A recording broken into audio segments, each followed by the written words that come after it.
There's absolutely no way that was a thing. Oh my gosh. Well, let's restart then. Thank you, Al, for pointing that out. So I don't know if anybody else would have. Oh my goodness. Thankfully, the stream just began, so it's not a big deal. Oh my gosh. Alright. Well then, I will repeat everything from the beginning then. Thank you again, Al, because you are genuinely a lifesaver. Especially with, with this, and then also with the blue snowball issue I was having, I think during the last stream. But anyway, hey everybody, G4 Video 5 here, and welcome to another live stream. This time, once again, with Pokemon LeafGreen, and I'm not sure if this will be the final part to this series, I guess we can call it. But it just kind of depends on vibes, I guess, once I've beaten the Elite Four. Because there is a bit of a post-game in this game, but it's not too expansive. So I don't know. We'll see what ends up happening. But in the meantime, though, I do want to take a look at the team, because everybody has been leveled up to level 52, which may be a bit overkill, to be honest. I think that was probably a mistake. I should have kept them at 50 at the highest. But it's fine. We'll just kind of see what happens. But anyway, with a Venusaur, do you want to show its stats, just in case people are curious about that? Or we do have that. I did use the PP ups that I had on Leech Seed, and also a PP Max on a different move for a different Pokemon, so I'll mention that. But Gyarados here has a very decked-out moveset, which is very endgamey, with Surf, of course, but Earthquake, Return, and Dragon Dance, kind of rounding things out there, with a bulking attack stat, which will pair lovely with Dragon Dance usage. And I gave Gyarados the Mystic Water because this game kind of lacks with hold items, where there's not a wide variety of hold items in this game, which is funny because they give you two of the best hold items, being 2 copies of leftovers. So, I don't know, I guess it's balanced in that way. But Wigglytuff is lacking in the stats department, which is pretty expected, because its stats aren't that great outside of its hit point stats. But it does have a tremendous move pool, and the PP Max was used on Ice Beam, because Ice Beam will be very useful against Lance, for example. So I was fine doing that.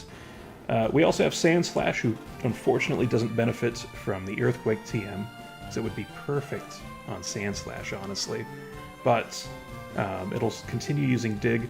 I put Strength on Sandslash since Gyarados now has Return, and then we can see Sandslash's stats looking pretty nice there. 163 attack, hitting like a truck with the Quick Claw, so pretty content with that. Ninetales has the Charcoal, and it is more special based, so I love seeing that.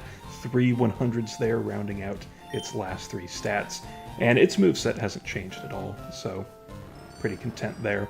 Magneton now is rocking Thunder and Rain Dance, so that's going to be really nice, especially with that 168 special attack, and its special defense got raised quite a bit thanks to the calm nature that it has. And I just gave Magneton the Amulet Coin. Like, we don't really need money, but there's genuinely no other item to give Magneton. Like, there's no magnet in this game, which is really unfortunate. So, with that, I've moved Magneton to the front because we have a rival battle coming up here, which I quite like that they placed this rival battle here, because this is the second place where we fought Pez. What? Alright. Yeah, no, I won't do that voice. Recurring jokes, of course. But yeah, you know, because the first time we fought Pez was at Professor Oak's lab, and so, you know, this was like the first real place where we fought Pez. So anyway, he starts out as always with the Pidgeots, which is why I switched to Magneton. And we'll just kind of go from there. There's really no strategy needed, I think, for a battle like this, especially when we are comfortably leveled.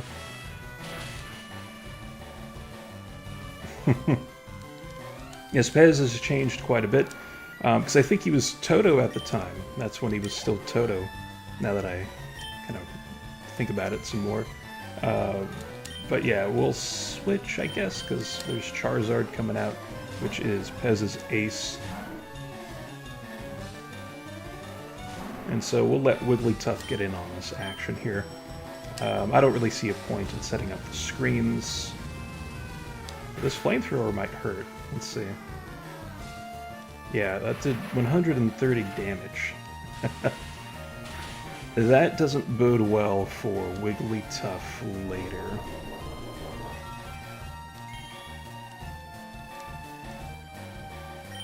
Interesting.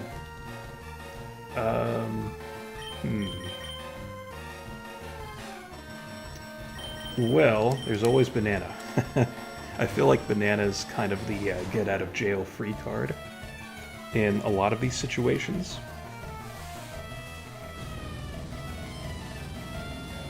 Gyarados just has such nice typing, being a water flying type. Oh, and it gets burned, of course. Well, thankfully, I wasn't really planning on using Earthquake or Return, so this will still be fine, and should knock out Charizard.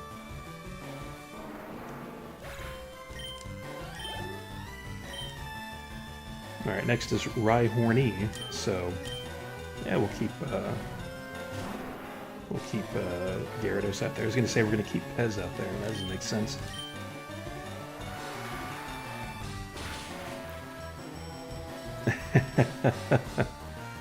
Oh, nice. Oh, so I'm on the big screen then. Very cool. Wait, it's like Eric's on TV? Yes, hell yeah. That's awesome. Alright. I noticed quite a few of his Pokemon aren't evolved. Not Joe's, but Pez's here. Which is really unfortunate, because it kind of makes this a bit of a snooze fest as a player. I was kind of hoping for a bit more, but hey, there's a Gyarados. Alright, we'll switch to good old Magneton, since I'm a little concerned about Wigglytuff at this point. I wasn't expecting it to take that much damage, but then again, it is Charizard taking, or sending out a stab flamethrower, so I shouldn't feel too bad about Wigglytuff there, but it is something to take note of, that it's going to be a bit more squishy than I was anticipating. Man, that's a lot of XP there. Oh, Alakazam, okay. With Alakazam, I guess we could keep Magneton out there, because Psychic types won't be very effective against Magneton, so let's go with the let's go with the Rain Dance and Thunder. Yeah, I'm actually really glad I chose Rain Dance if it's going to use Disable.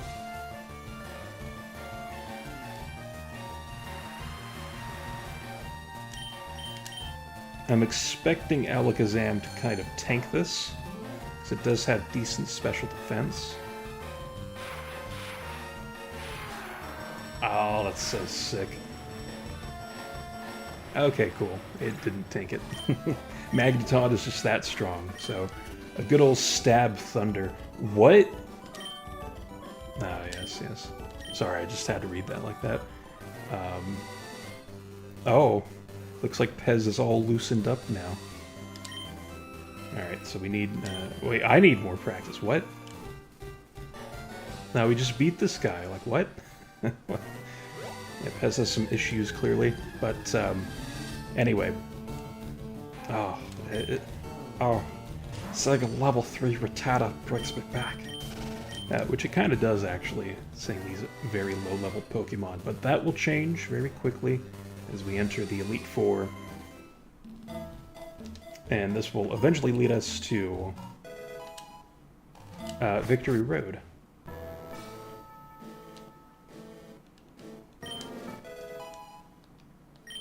So we get some special music that plays, so I'm kind of being quiet during this.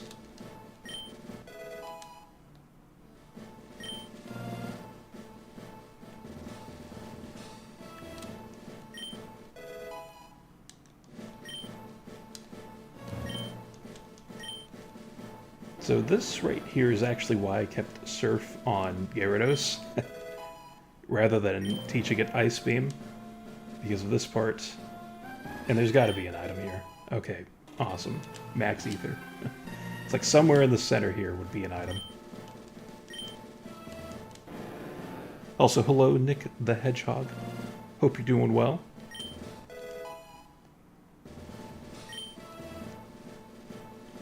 Which reminds me, since my mic was muted earlier, I should point out big ups to Ultra Nintendo.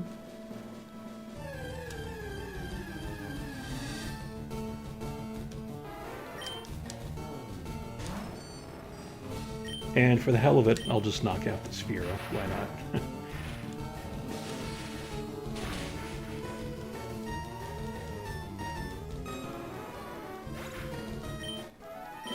Okay.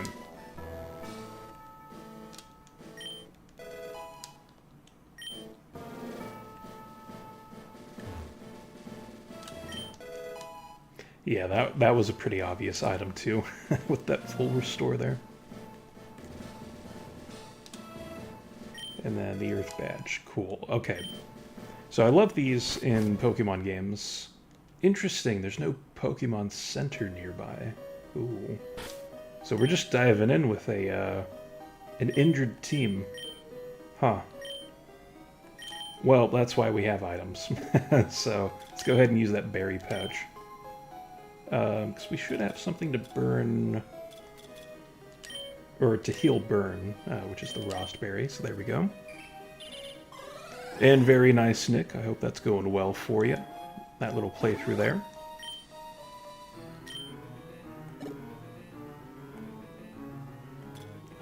And I did do some purchasing of items off screen where we have a bunch of hyper potions and full heals to play around with now. Just in case we need them.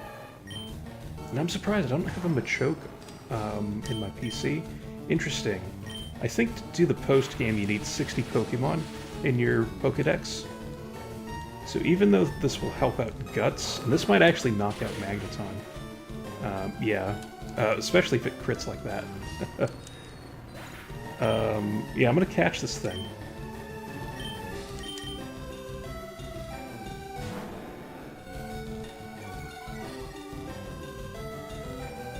Alright, so let's weaken it. Just use Surf. I think that should be okay. Maybe. Yeah, that should be fine. So in case I do want to do the post-game, then we have some things kind of in motion here. Because I think I currently have 53 Pokemon in the Dex, so I would need 7 more. So this helps out. And funnily enough, this reminded me that I need to use some repels. Because I don't think that there's really too many unique encounters in this area or anything like that. Interesting rock formation right there, splitting the middle here.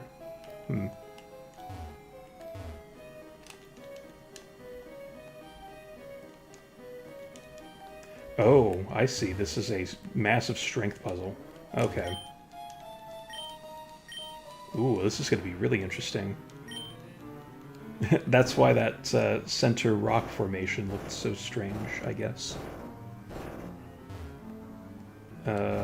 Let's push this over. And so this is going to require kind of some fancy footwork, but not really.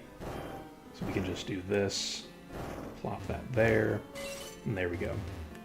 Yeah, it's been a very long time since I've been here in Victory Road, so this will be a new experience for me. Now, sadly, Magneton has been knocked out, so I'll have to revive that. So we have a Persian, and level 42, okay, so that's not too bad. Of course, Banana doing fantastic things. So let's see that return in action here. As it just continuously smacks the Persian, that's crazy. Important question, which is better on Pelipper, Assurance or Circle Throw? Probably Assurance. 'Cause I don't remember Circle Throw, like what that does specifically. So I would go with Assurance.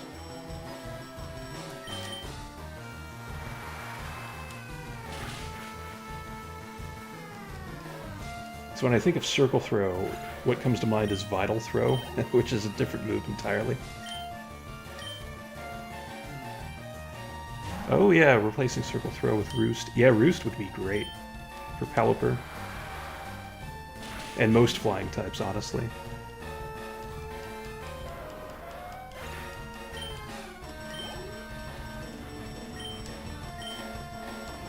Now, with the level of this trainer being like 42 or whatever, then we should be fine. I don't really have much to worry about in here.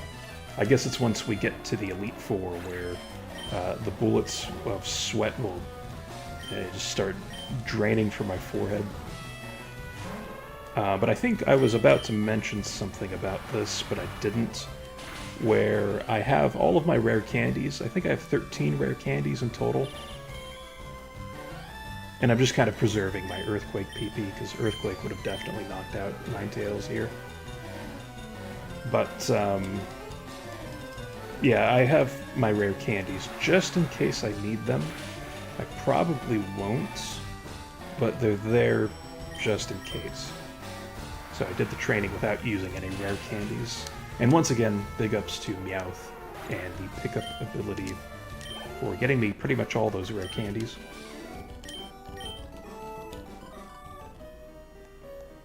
Alright, so I want Magneton to be a part of the action, so let's use a Revive. Oh man, I only have 3. I'm sure there's some kind of service counter at the Elite Four. So we'll go ahead and use this now. And this Magneton has just such low hit points. Or so few hit points, I suppose. So that's going to be concerning. But overall, we should be okay. And then, okay, perfect owl. Alright, awesome. And that is good, so we can replenish our fluids once we reach the service counter at the end of this dungeon. But I really should have just healed up after battling Pez. Oh yeah, this is interesting here. I forgot about this. Where you can only get one of these items at a time. We have to leave and then come back to get the other one. This first item is Dragon Claw, which is very useful. None of my Pokemon can learn it, but if I were rolling with a Charizard, then I would definitely use one. Use that TM on it.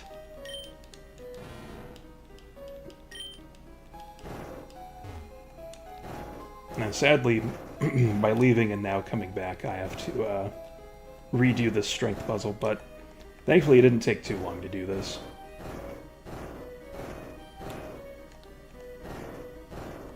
I'm very curious what these items could be, and also any kind of like PP restoring items are very welcome.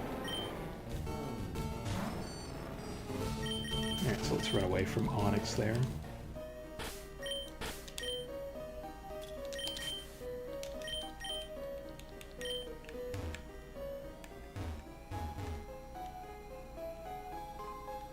And let's get this other item. And watch me, like, mess this up. Yep, just one input at a time there. And hey, rare candy. Okay, perfect. That was well worth doing all that again for.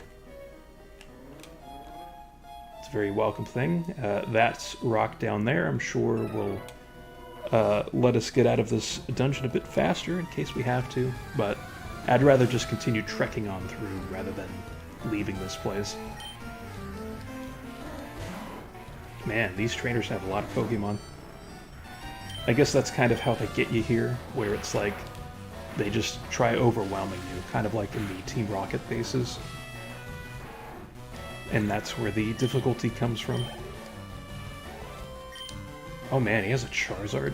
Alright, I'm gonna leave Magneton out. So I feel like Magneton might be... yeah, it should be fast enough to outspeed Charizard.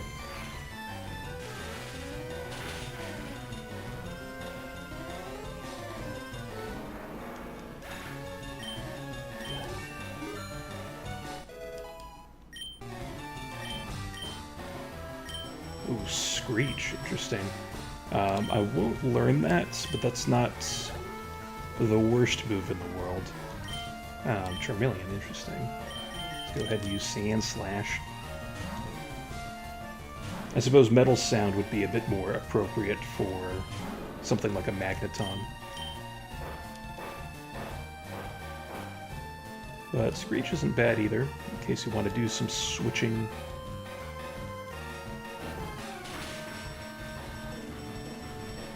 Down goes Charmeleon. You are awesome, Charmeleon. And Ivysaur. Okay, this guy's just rocking like all the starters now. All right, let's put Ninetales to work.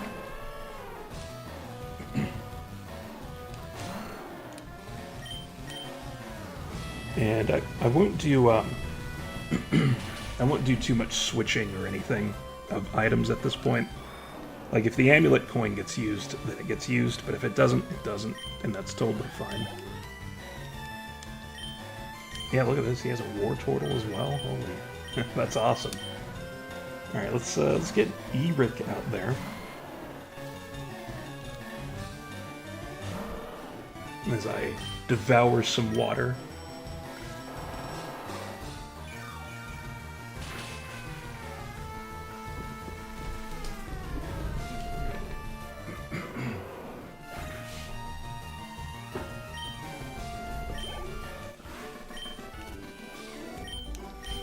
Speaking of replenishing fluids. Oh man. Now, as always, I will say I did wake up and just start streaming, basically. So we'll probably be having some more water breaks in this early part of the stream. So let's see, for this one, we can just do this. It's a pretty straightforward strength concept. Up there. Yeah, we'll go up there now. Just to see. So we can push this for now, but we'll have to eventually come back around and fight that trainer and stuff, so that should be fine. But against this guy, he looks like he's going to have fighting-type Pokemon, so I'm going to switch to Banana. We'll get Banana out there.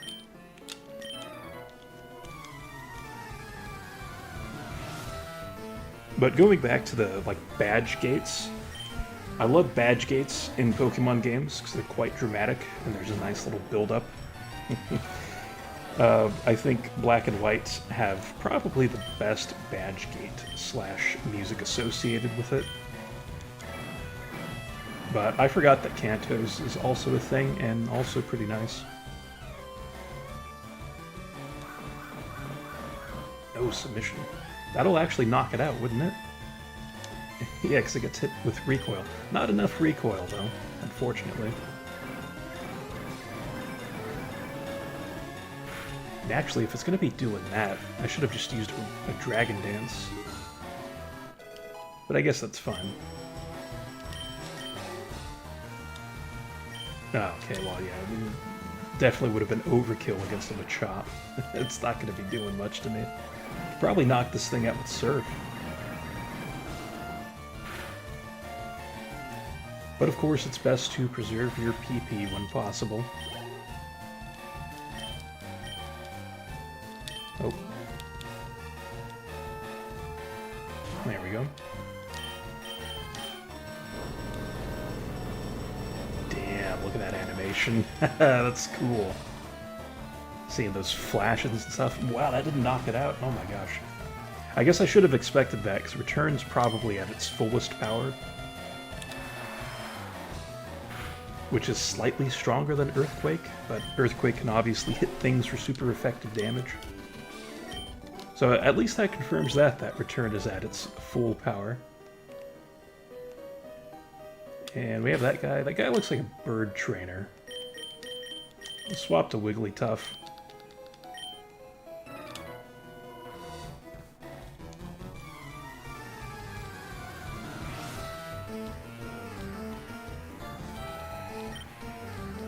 Oh, okay. No, he's just a juggler. Alright. Or Juggalo. Nah, he doesn't have the face paint for it. But he does have Pez-adjacent Pokemon, which is still scary to me. So let's see. Swagger. Thankfully, that shouldn't be too big of a problem, as long as we just get through one of these confusion moments. Yeah, there we go. So now we can switch out once Drowsy gets knocked out, which there we go. And let's see, so there's Hypno, there's the real perv behind the scenes. Let's go with Sandslash, because I think taking out Psychic Pokemon with physical moves is typically the way to go.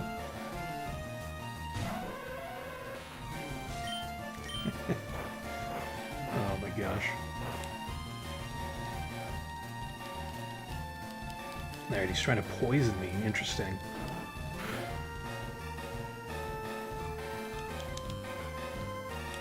Yeah, that's right.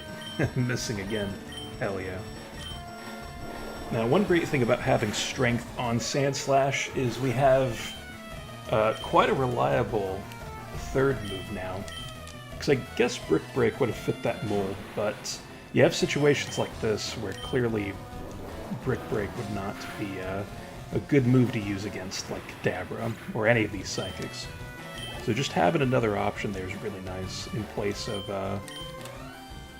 Sand Attack like we were rolling for most of the series. I don't think I used Sand Attack once, which is kind of a shame, because Sand Attack can be a decent move.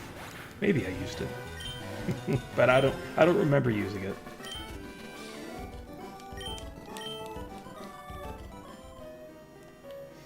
Okay. So this will at least provide us with the item down here. Let's get Ninetales out. I did not look up any of these trainers, so I have no idea what their Pokemon are. I think we're okay at this point. And hey, a Full Heal, nice. I think we're okay at this point to just kind of go in a bit more blind than we have been. Oh, as we pull up the help screen there.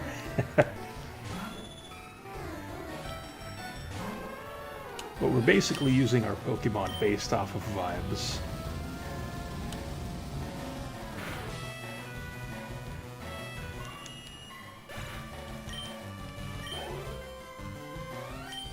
Oh, Golduck. Yeah, I'm going to switch out. Get Magneton back out there. I'm not sure if once we're done with Victory Road, if I'm going to use rare candies to boost up teams that kind of lagged behind in levels. So I feel like Venusaur / Eric will be lagging behind a little bit. So I haven't fully decided on that. So I have a feeling something like Magneton's going to be quite over-leveled by the end of this.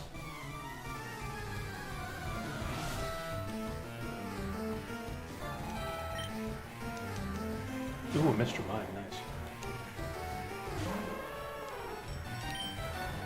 Mr. Mime. So we'll just go with Flamethrower, I guess, and just go from there. I feel like this won't do... Okay, never mind. Oh, roleplay, interesting. That's a Pez move. Oh. So it copied my ability, so I can't use Flamethrower on it. Interesting.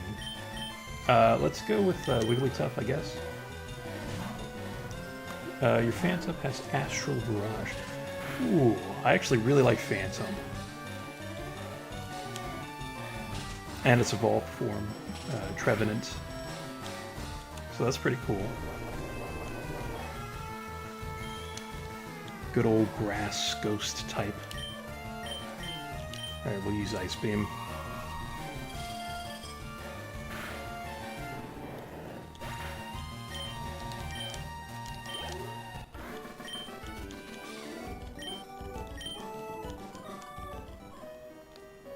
And let's see what this is. Hail, interesting. You can't really use that too effectively, I feel. And before venturing up that ladder, I'm actually going to go over here. I see there's some more shenanigans, and that's a sandstorm, nice.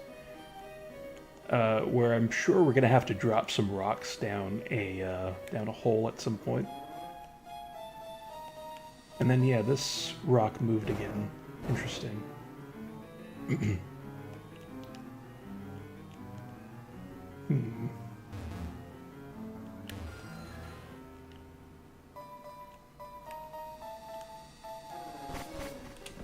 I guess we really had nowhere else to go but right there. Let's see what this ace trainer's hiding.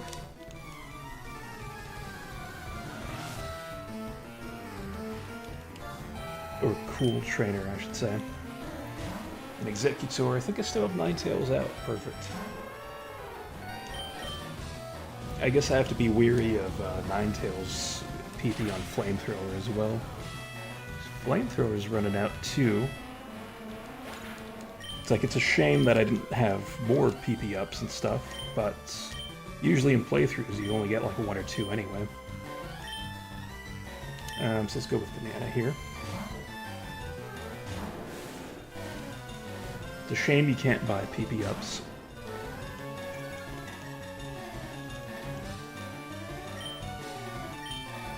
Although I guess usually you can though, right? At like the Battle Frontier / Battle Facilities. It's like, why do I feel like they sell those with the vitamins? And the Electrode, oh geez. Yeah, we're gonna have to swap out there. We'll go with Sandslash. This would be awesome if Electrode explodes when we're underground. That'll be great. Nah, just Sonic Boom spam. Oh my gosh. There's this one Magneton trainer. He has like 3 Magnetons, and I was battling him in preparation for the Elite Four, and I swear Sonic Boom just would not miss from that guy. It was so annoying. It's like Sonic Boom, and then like his sparks would paralyze me. It was awful. This is really bad. And I've completely forgotten what Pokemon that person's sending out. Let's go with Banana. When in doubt, just use Banana. Oh, very nice. Your Pelipper reached the level cap. Good stuff there. So which these returns spam?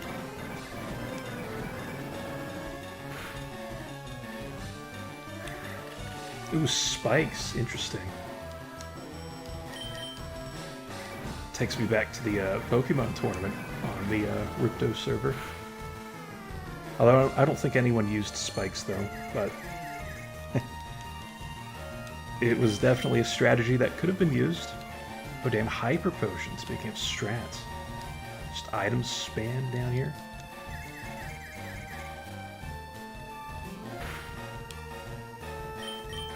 I guess we'll take the chance of just continuing on. Damn. Probably gonna have to swap out now.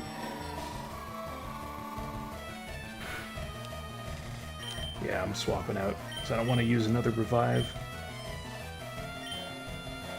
I guess Wigglytuff is our only safe-ish option.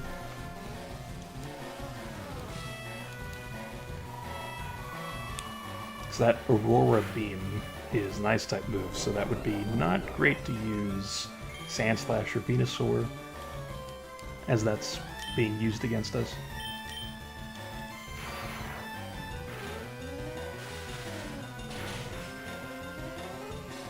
There we go. Very nice Wigglytuff. And then Arcanine.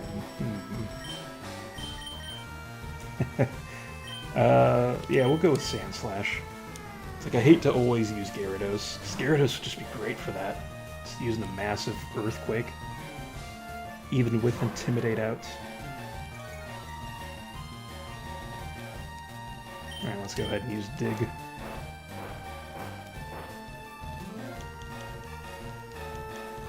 Oh, Flame Wheel, nice. I like Flame Wheel. I used to think Flame Wheel was like the coolest move in Gen 2. Because I wasn't very good at the game, so seeing like a halfway decent fire type move besides Ember was like groundbreaking to me.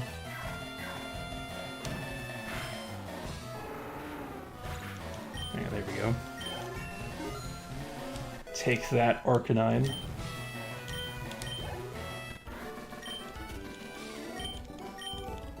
And let's see what this person was guarding.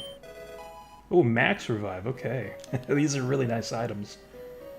So I'm glad to be doing these fights, even if they are a bit time-consuming.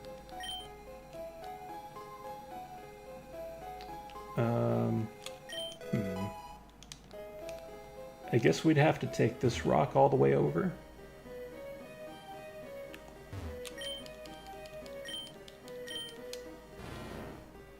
It doesn't look like there's really any other position for this. Is there one down here?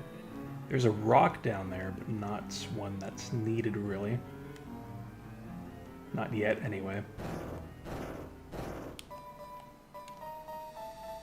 Oh, missed the rock.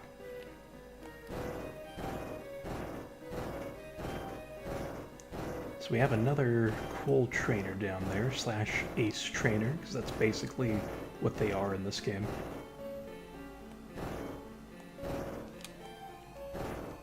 And put that down there.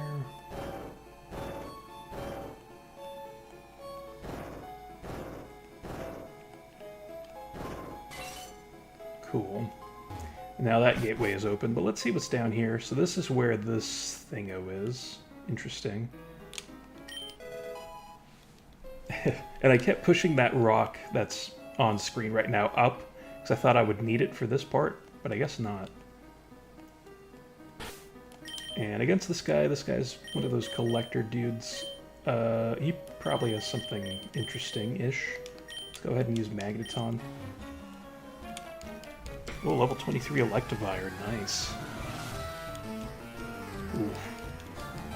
Yeah, Electivire is super awesome. Actually, Pez would love hearing about that Electivire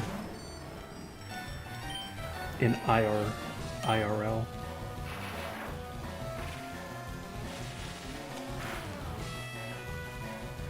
Which I just realized in IRL doesn't make sense, because IRL includes in.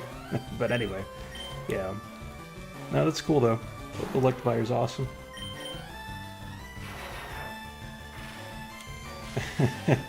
If Pez watched any of our contents, then he would have coomed for that. Yeah, definitely. Sadly, he will never watch this video, but maybe that's for the best. We can shield his pure eyes from the madness happening here. True, but there are always VODs. But even then, it's like, well, it's not quite the same, like watching live stream VODs. I could never really do it. Because it's content that's like so, like, I mean, not that I'm a big channel or anything, I'm not really engaging too much with folks, but it's like, you know, you miss out on that live engagement, which is, you know, a major part of the live experience. And what, we have to do that again?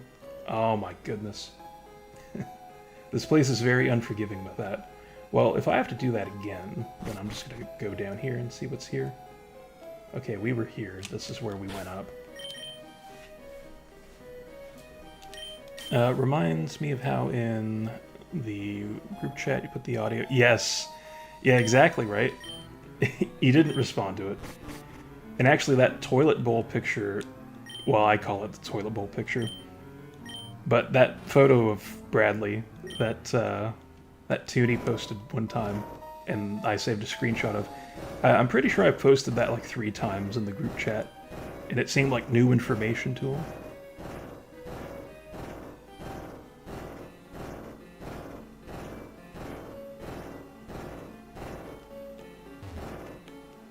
So I don't know. There's a very selective interest at times, which is fair enough. Like I'm not like in a genuine or serious way annoyed or mad at him or anything. But it is interesting though. Oh, interesting. The rock respawned. I wonder if I even had to do that, because I think that barrier just stays down. It's just that the rock gets planted back at its original positioning.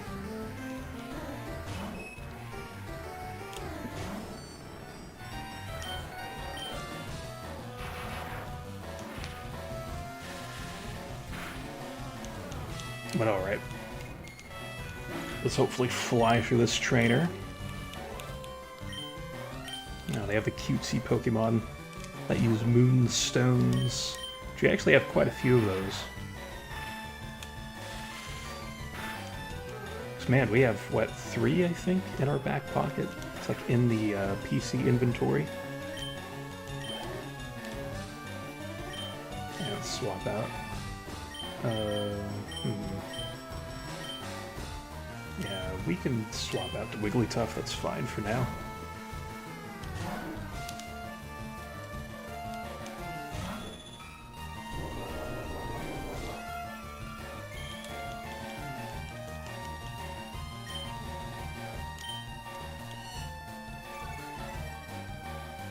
And there's that Screech in action, sharply lowering our defense.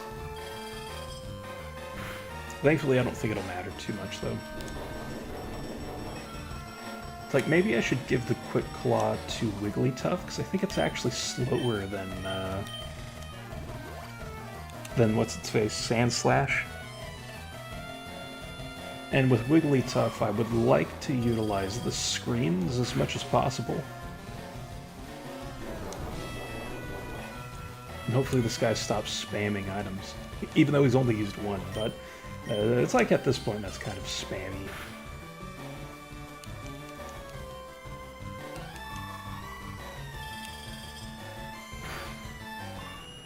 There we go.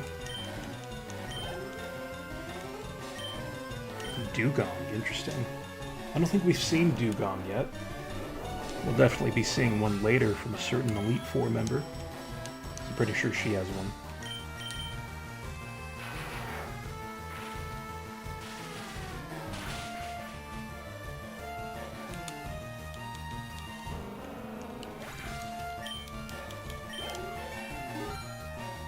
Oh, hell yeah, level up.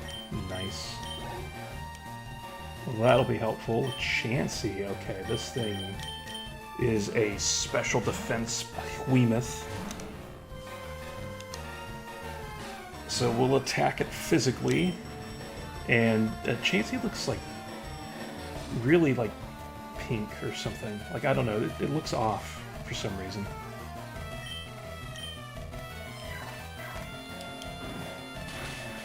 It's like its red points are swollen or something. Like, they're very red. So I think the red should be a bit more of a faded red. Almost leaning into a purple-pink type of color. But anyway, we'll move on past the jarring Chansey. Suppose we could probably move past both of these trainers, but I'll fight them just for the sake of doing it. Your OP Phantom is dead now. Riolu 2? Aw, that's too bad. Man, because those two are awesome pokes. That is very unfortunate, Tyler. Or, I was going to say Tyler. Nick.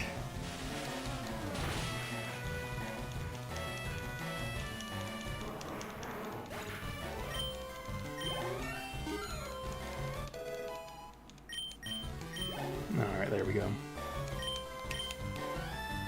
Now, thankfully, this guy just has all water types by the looks of it. I can just keep Magneton out here. But we might need to use Thunder and Rain Dance at this point, because Thunderbolt's running out of PP. Or we can even swap over now to Wigglytuff. I think that's probably for the best.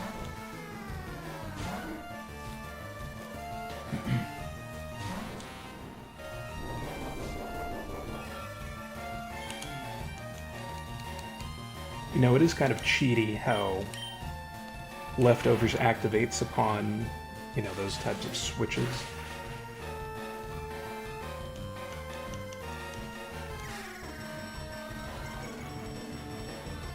Oh damn, sharply raising defense.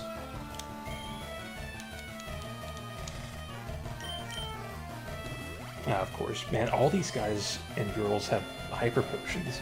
What the hell? I guess that's to be expected since we're in Victory Road now.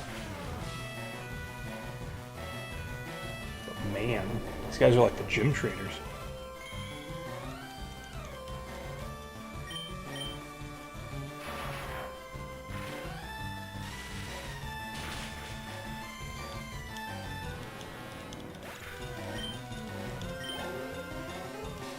Alright, and Seadra. So maybe I should start avoiding these trainers. Because the PP is a bit deflated at the moment. Mostly with these moves, because they don't have much PP to begin with. So, I'm kind of running low there. Ooh, Blast Doors. Yes, let's send out Eric.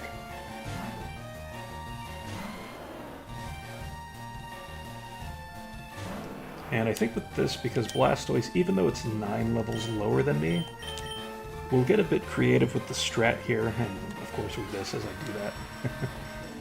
But we'll use Sleep Powder, Growth, and then Giga Drain, and see what happens. I guess if it was just going to set up Rain Dance, I should have just used Growth right away, but I think we'll be okay.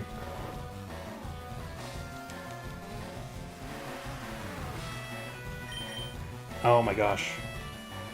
I didn't mean to click that again. Damn it.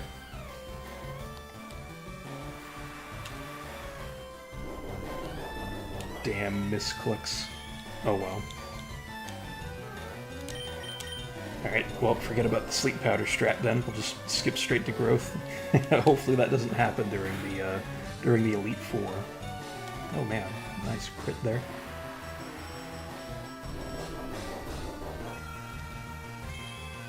But considering Blastoise is slower than me, we should get this off with no problem. Let's see if this knocks out Blastoise. Very nice.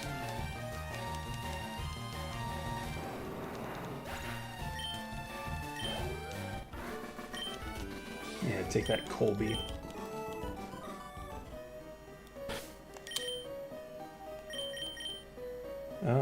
And let's go back to Gyarados. I feel safest with Gyarados leading.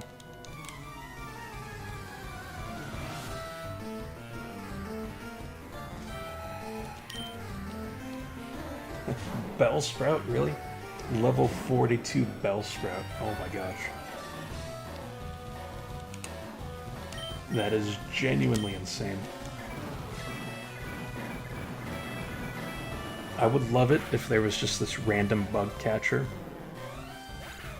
that like has this convoluted path to get to them, and you battle them and they just have like a level 48 Caterpie or something. Because it's basically the same as this, where this person had a level 42 Bellsprout. Oh my gosh. The Weepin' Bell, though, is a bit more acceptable, I think. Victory Bell. Oh yes, so now they can potentially get their revenge on my laughter. I don't think Return's going to knock out Victory Bell, but we'll go for it.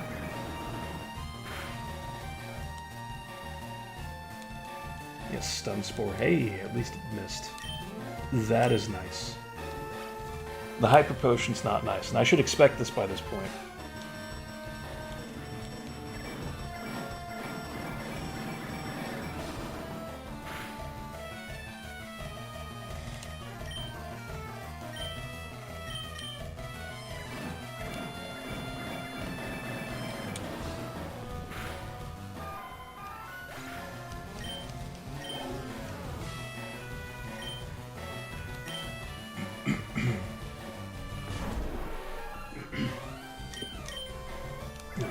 Just having a little water break there. So I wonder, with this Paris going down, I wonder if they're going to send out Parasect now. Yep, there we go.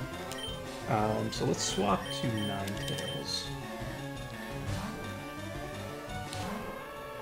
Get that quad weakness going here.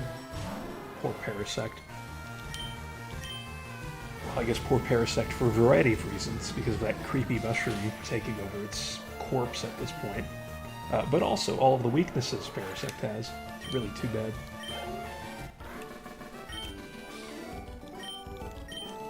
Alright, so she's fast and furious. For me, I'm feeling very brisked and peeved. I guess we can't really go that way, so we'll go this way. Which would imply that we need to go back the way we came, because now this rock's going to be down here. And there was another switch down here. Oh. More button lag. Let's see. There we go. Should have a level 100 Caterpie. Oh, yes. Which actually, they kind of do that. I just remembered. They kind of do that in Pokemon Let's Go Pikachu and Eevee, where they will have trainers all around the map who I think could be people you fought before, but they're considered like master trainers, where they will have like a level 100 version of a Pokemon. It's something to that effect.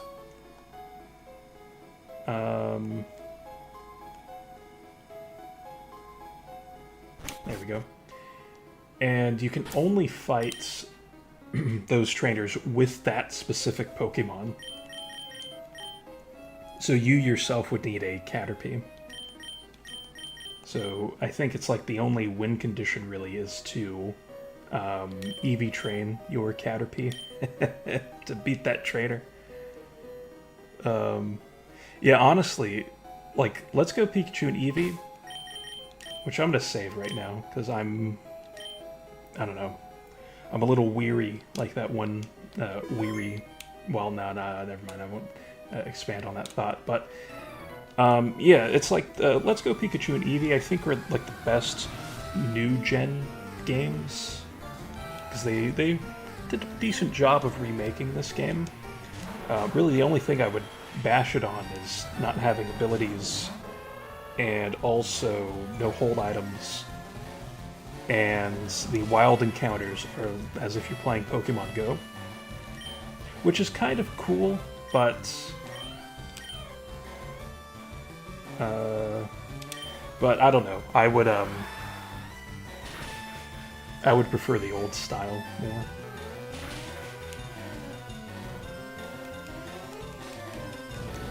Now I'm a little nervous here because I feel like this Nidoking's gonna hit me with an earthquake.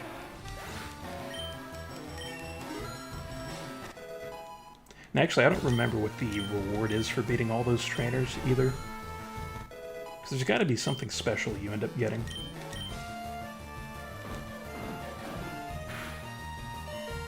Ooh, welcome, Gaz. Yeah, it's already 6 o'clock for you. Nice. And yeah, no worries, man. No, that 100% takes priority, so you're good. But yeah, hope the family visit went well for you. Hope your nephew didn't beat you up or anything, and take your lunch money.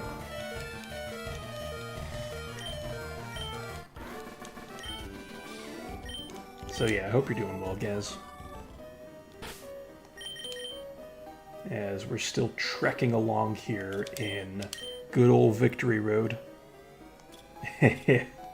Yeah, that's well, that's expected, right? He is a fighter. Nah, I have no idea, but yeah, no, that's good though. It sounds like the trip went well.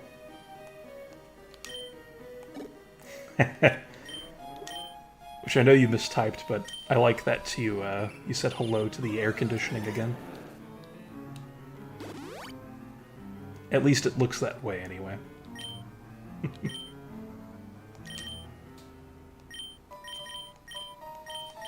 Alright, let's put Wigglytuff back in the front. So I think we just have a few more sections here. Oh, no, this is it. You should be proud of yourself, having battled your way through Victory Road so courageously. In recognition of your feat, I'll teach you Double Edge. Wow, Double Edge. That's a pretty good move. I won't teach it to anybody, but I'm curious. Wow, all my Pokemon can learn it. Yeah, that wouldn't be bad on Gyarados, actually. Or Wigglytuff if I were using a physical moveset. But I will pass on that. That is really nice. Ooh, a roasty beef dinner. Very nice.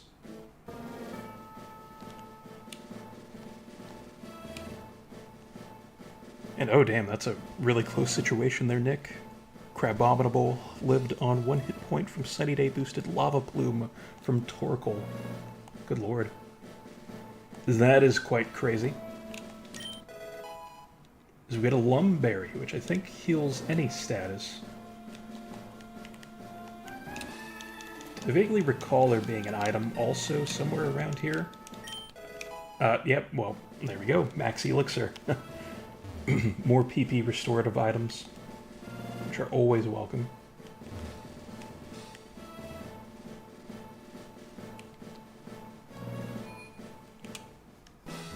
It's some kind of ROM hack, Gaz. But I don't know the specifics of it. And I didn't realize that this guy was here. I actually like that he's here. He's done at the casinos. He's now joined us for a real adventure, taking on the Elite Four Gauntlet. So we'll heal up. I think I'll hold off on the rare candies and all that. But let's purchase some items before we go deeply into this. As we do have full restores. Sadly, no hyper potions, only max potions, but really just revives is what I want. So we'll get... I think 10 should be fine. And we should be good with everything else. Yep, exactly. It is Elite 4-time Gaz. And the slacks are completely off at this point. So let's just switch the team around as I think about what I'm going to do against the Elite Four. Yeah, exactly. The suit is about to hit the fan now. So I think the first Elite Four member is Lorelei. And I don't know if she starts off with a water ice type or just an ice type. Which I guess they all have some kind of subtyping. So with that, actually, because yeah, there is no pure ice type in this gen, let's go with Wigglytuff as our lead, and then let's save our game. And as always, I will be mostly silent during the fights, because I love listening to the music while battling. So, yeah, let's see. From here on, you face the Elite Four 1 by 1. If you win, a door opens to the next trainer. Good luck. Like I said, we do have rare candies, just in case we need them. We have 14 rare candies, thanks to those Meowth. But alright. I think we're good. It's a very interesting sprite for Lorelei. She looks very alien here.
Alright, that is shenanigans. I will break the silence. 2 protects in a row there. Which is possible, but it's always silly when you do see it happen, though.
Now Synthesis would have been an interesting move if I went with the Solar Beam and Sunny Day strategy for Venusaur, but I'm going to pass on Synthesis.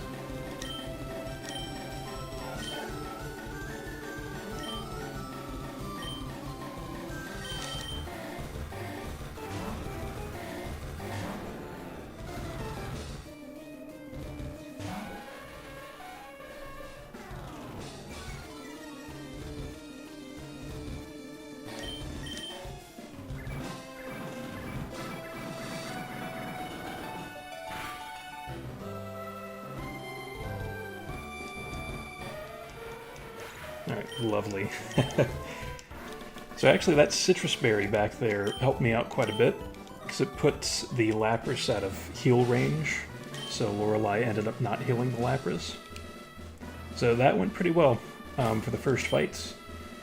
Eric got a lot more usage than I was expecting during that. So let's see what its PP's at. 3 out of 8. I think we'll be okay, but yes, thank you, Gaz. I think the MVP is going to be Banana, by the way. So you had asked about that earlier. So yeah, I think Gyarados will be quite handy during most of these fights. And I'm feeling so confident that I'm going to save during the Elite Four Gauntlet. So that way we don't have to redo everything if we do end up getting knocked out. And of course, we do have the rare candies in our back pocket. But let's move on now to Fake Brock.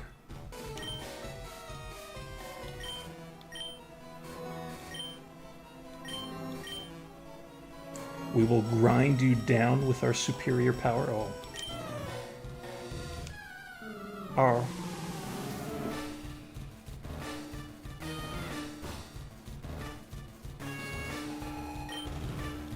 Which, by the way, even though Bruno is meant to be a fighting type trainer, he does have a lot of rock types and stuff.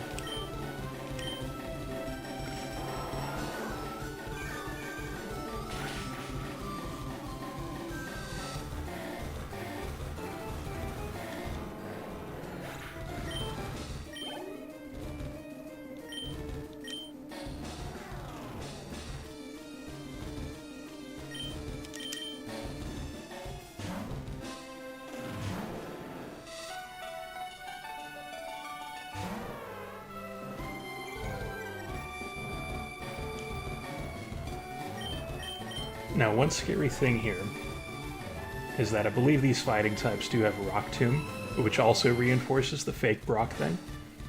So this might go terribly, but I'm going to try Dragon Dance and Sweeping with Gyarados.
So once again, Citrus Berry potentially helping me out there.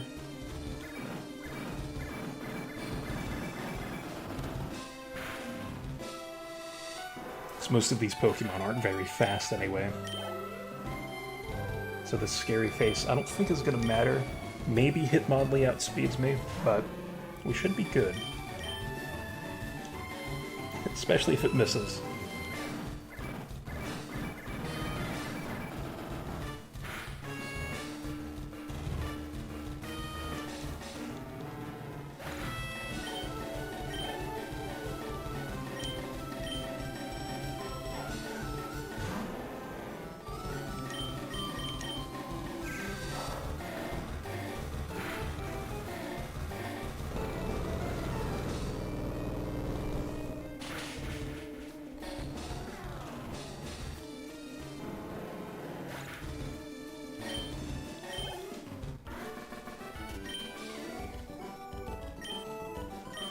Alright, so there we go.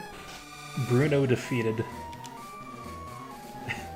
I like how he faces away from us when we defeat him. I like that little detail. That's really cool. Alright. So next is Agatha. And again, I'm just going to check the status of the PP of my moves. Where Giga Drain, I don't expect to use Venusaur during this, but the rest of our Mons seem to be okay. So Agatha specializes with Ghost types, but Ghost types are, poison also in this gen. So something I'm going to do is heal up Gyarados, just in case we need it. This banana's been very useful so far, and like I said, I'm pretty sure Gyarados will be the MVP here. But because of that poison subtyping, I'm expecting Toxic Spam from the Ghastly line. And who knows what else she has. So I'm going to use Ninetales for Safeguard. And of course, let's save our game. Because we enjoy good old save scum every once in a while.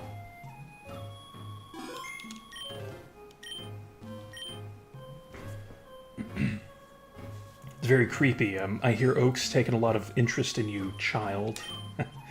I need Chris Hansen to pop out of here.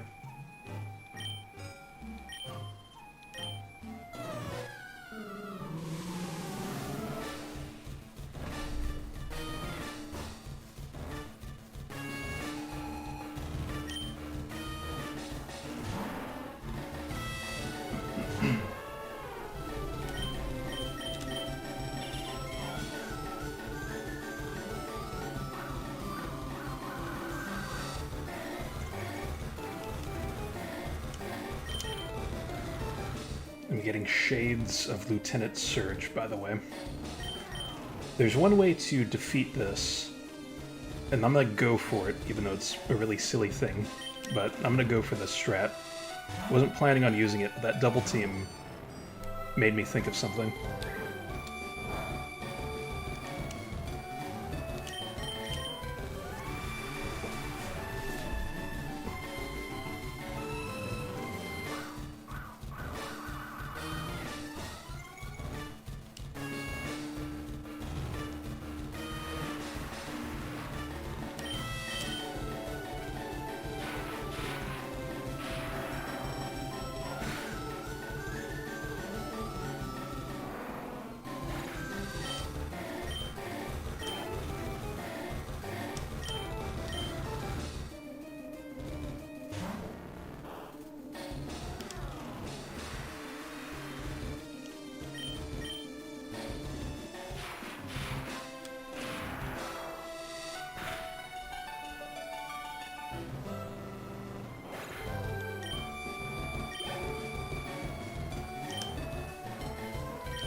funnily enough, Safeguard didn't even matter because Toxic would not have any effect on Magneton. But I'm glad I put it up anyway, because I did not know Gengar had Double Team.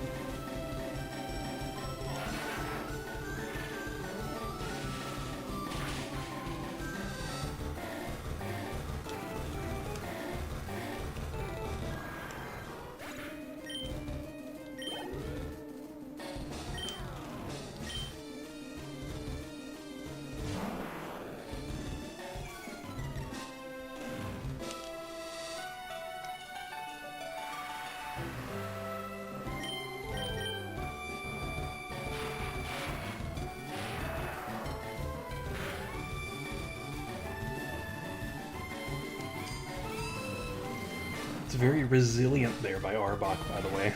Wasn't expecting it to survive that.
Oh my gosh. What a very lucky burn right there. And then watch me get poisoned because of it. Okay, awesome. I think she was out of full restores anyway. But yeah, that's pretty nice. It's a great way of taking out Gengar. Oh my. Yes. So down goes Agatha.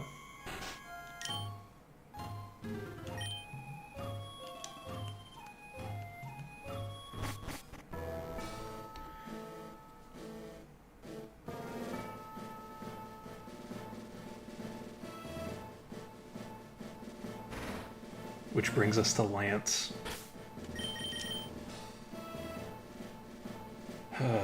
Now,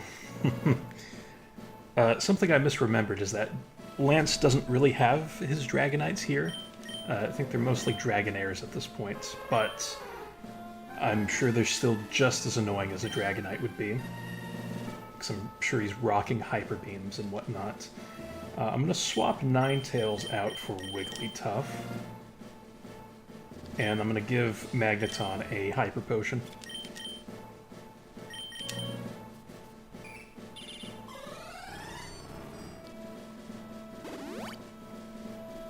Because we might need that Thunder Spam strat once again. So let's save.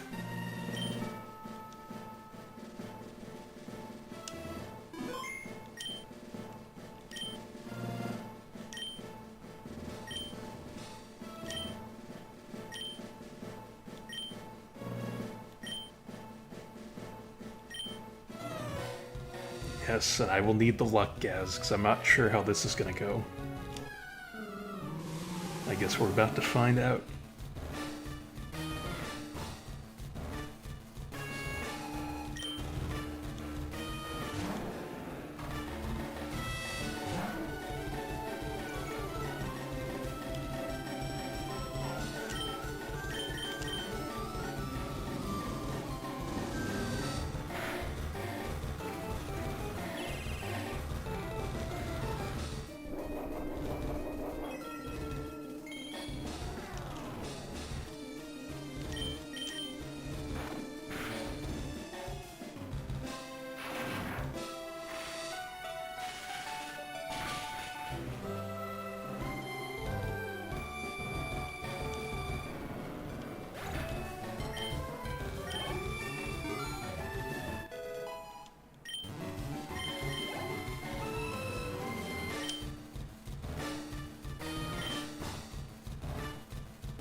Cute charm activating now.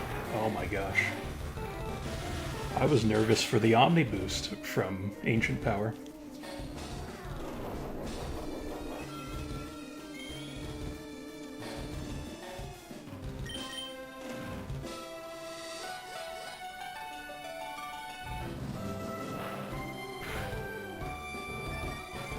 And there it is.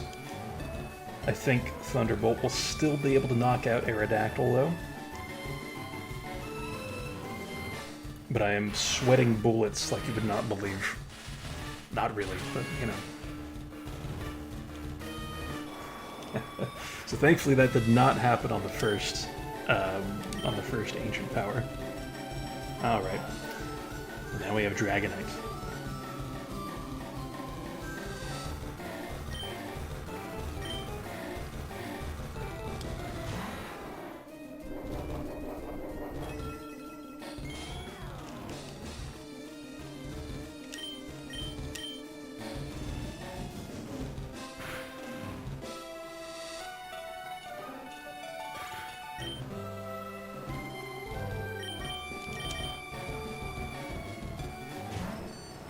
By the way, he is now locked into Outrage.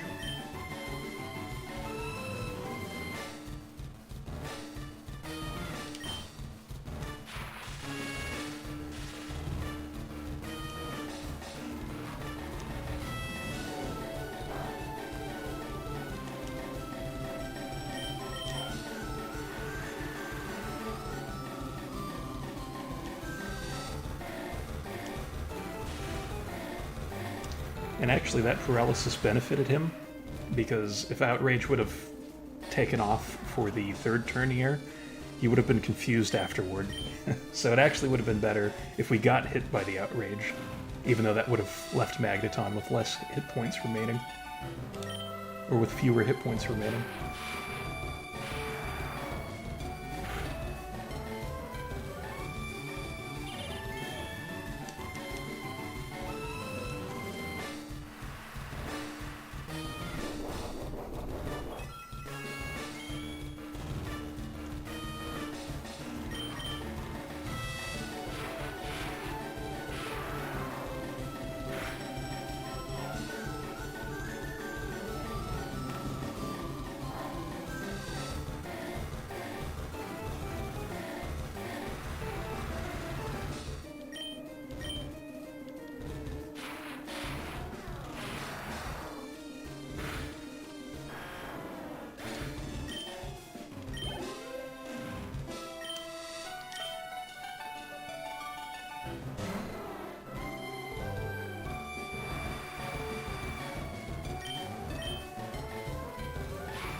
Alright.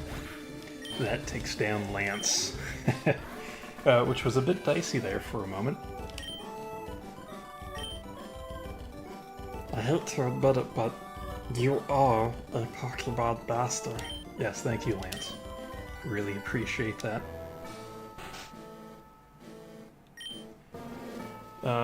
But yes, the Magneton is a phenomenal beast. That Rain Dance and Thunder combination is fantastic. And I love that. I wish I would have stayed on that frame for a bit longer, because he's revealing who the champion is, and it's Pez. And so Pez was there, like, just by itself in the text box with an exclamation mark. I'll have to go back and screenshot that to send to the real Pez. Now, I don't know, because there are some Pokemon games, I think, that are like this, where once you enter the champion's room, you can't move or save or anything. You're just forced into the fight. So I'm going to heal up now, just to be safe. And I think I'm going to need pretty much all my Pokemon at full health. We have the items for it, so we may as well just heal everybody up as best we can.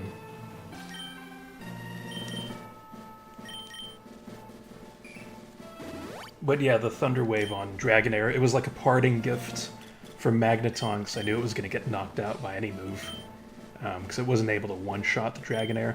I was hoping that it would last a bit longer, but it's fine.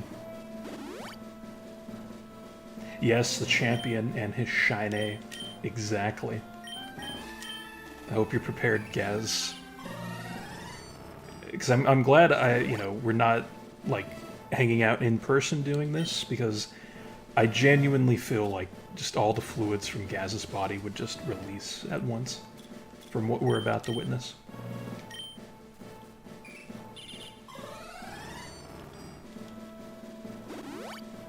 Now, I will say the rival is a bit of a prick, though, because he also... Well, actually, no, I shouldn't say that. I mean, it's mainly the real Pez coming out there. But it's interesting, because, our rival's now the champion. So that means he was also stashing rare candies in his back pocket.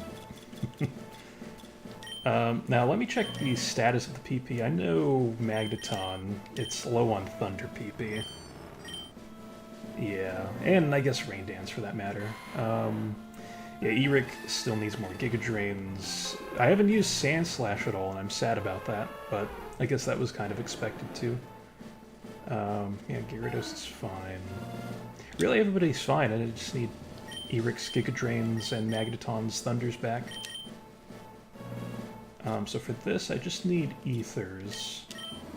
And I don't think you can purchase Ethers in this game, so you can only find them, and whatever you find is it.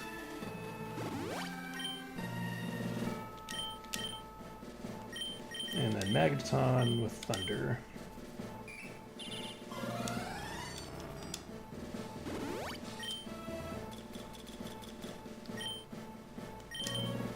Now, of course, as with all the other fights, our rival starts with Pidgeot, so I will, I guess, use Magneton for this. And actually, let's have our team in reverse order, because this actually kind of matters for something, from what I remember. So reverse order from when we've caught them. Yes, we're being overly sentimental for this, but yeah, that's what I like to do. So we'll have Magneton lead against that Pidgeot. I won't necessarily start off with Thunder Spam. I guess I could do that.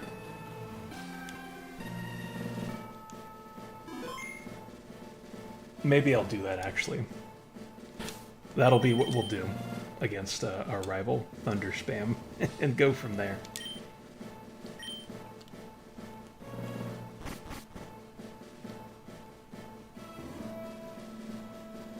And I was right, this is one of those games, so I'm glad I did all that.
Interesting.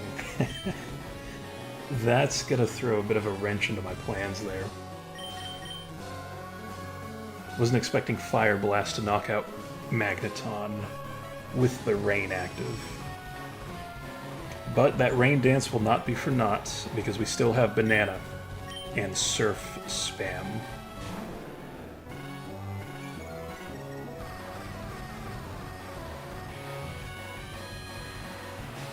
Also, thank you for the likes, Ramon.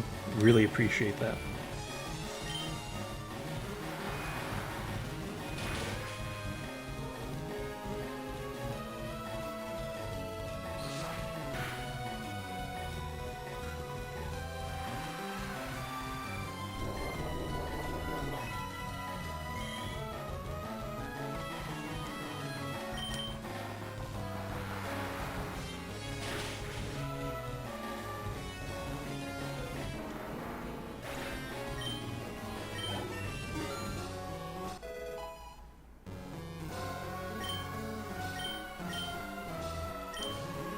Oh my gosh, a Hyper Beam.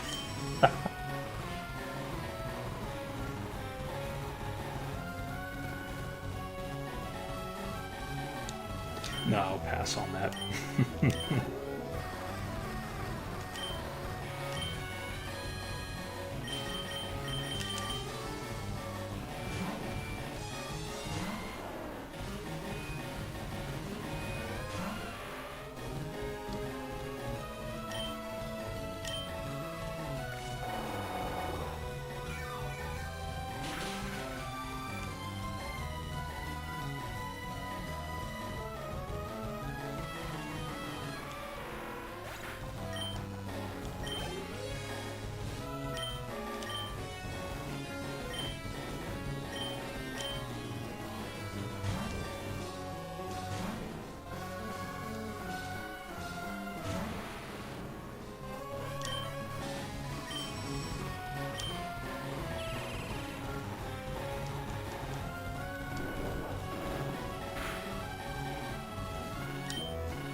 Now this might seem counterintuitive, but Brick Break has the ability of breaking light screens and reflects.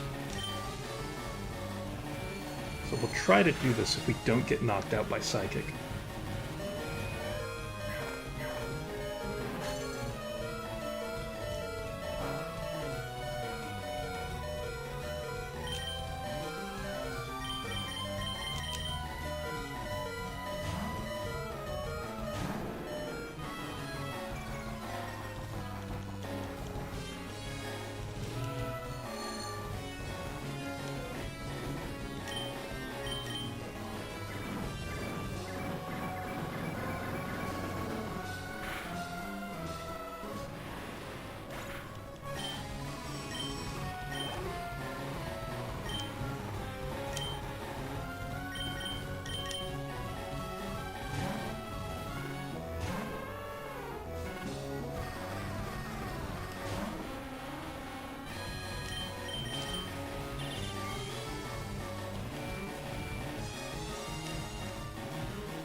Which, by the way, I love this, how the AI gets locked into spamming status moves, even though you've used Safeguard.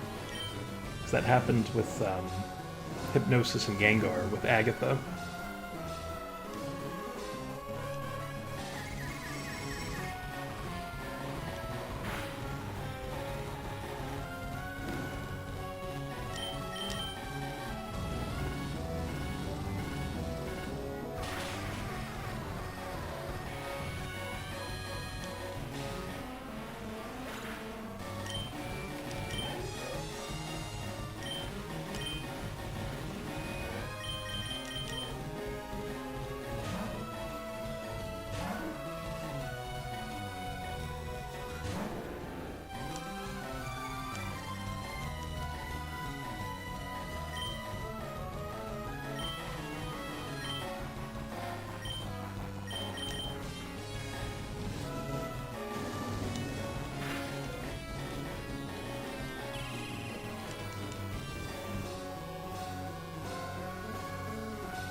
I love these cute charm activations. You don't really see them throughout the entire playthrough, but now in the Elite Four, we've seen them twice.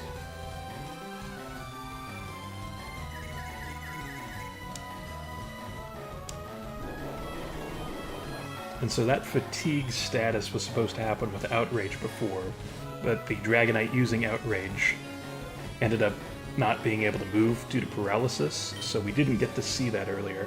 But we get to see it here with Gyarados using Thrash. Now the full restore actually heals the paralysis, or I'm sorry, it heals the confusion that Gyarados has, so it's no longer confused, and it's at full health. So it's a little scary, but I think we'll be okay.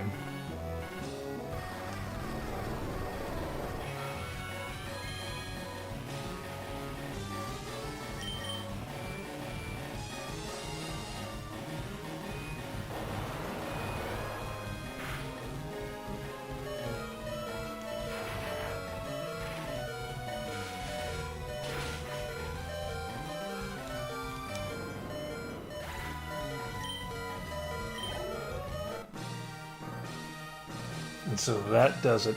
Pez defeated.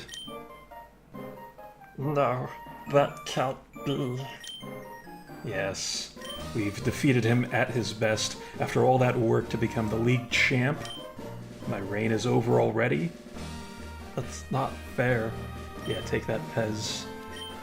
You sick freak.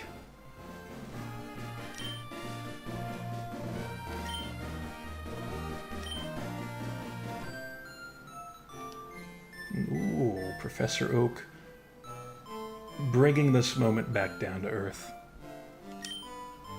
Congratulating us in a very wholesome way. Brings a tear to my eye. No, not really, but we've grown up so much since we first left with Bulbasaur to work on the Pokedex. Eric, you have come of age. So then that means that Oak won't have an interest in us anymore. Pez, I'm disappointed in you. Alright, that is screenshot worthy right there. To send to the real Pez, of course. Oh, well, I don't know if I want to read that out. He did that when he heard that we had beaten the Elite Four. But when I got here, you had already lost. Pez, do you understand why you lost? You have forgotten to treat your Pokemon with love and trust. Yes, exactly. That's why they were so thirsty for Wigglytuff. That's why Cute Charm kept activating there. Without them, you will never become a champ again. Eric, you understand that your victory was not just your own doing. The bond you share with your Pokemon is marvelous. Eric, come with me.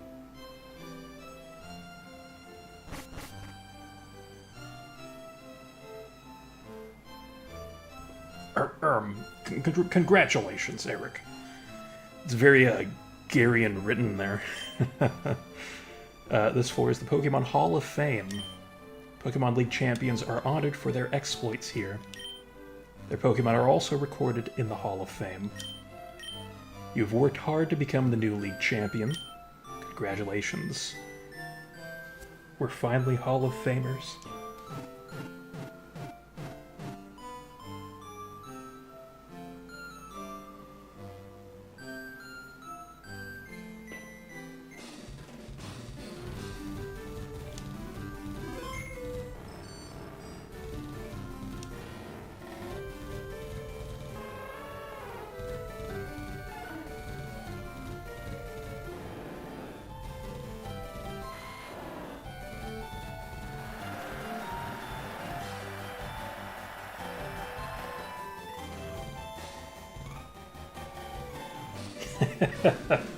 Okay.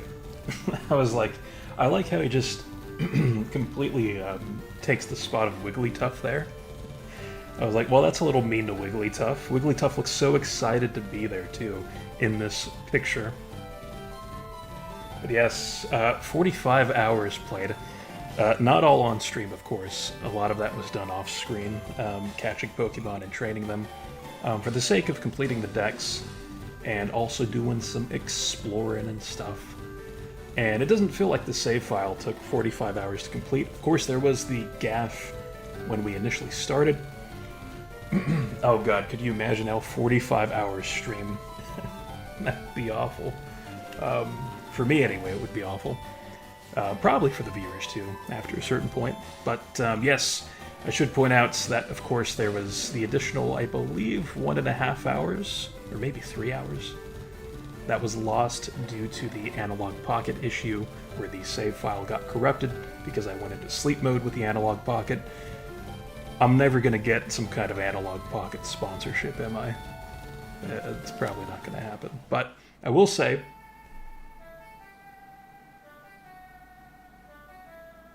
that Pez is an ass.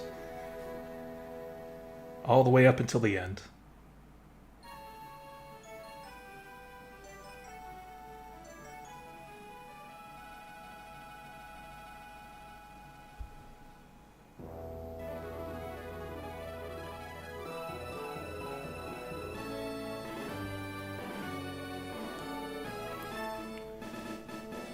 And so that is the end of Pokemon Leaf Green, at least for the main story. There is a post-game to this featuring more exploration of the additional Sevi Islands that become unlocked in the post-game, but I don't know that I will be partaking in that. TBH. There is some really cool features about the Sevi Islands, such as additional Pokemon found there that aren't from the Kanto region.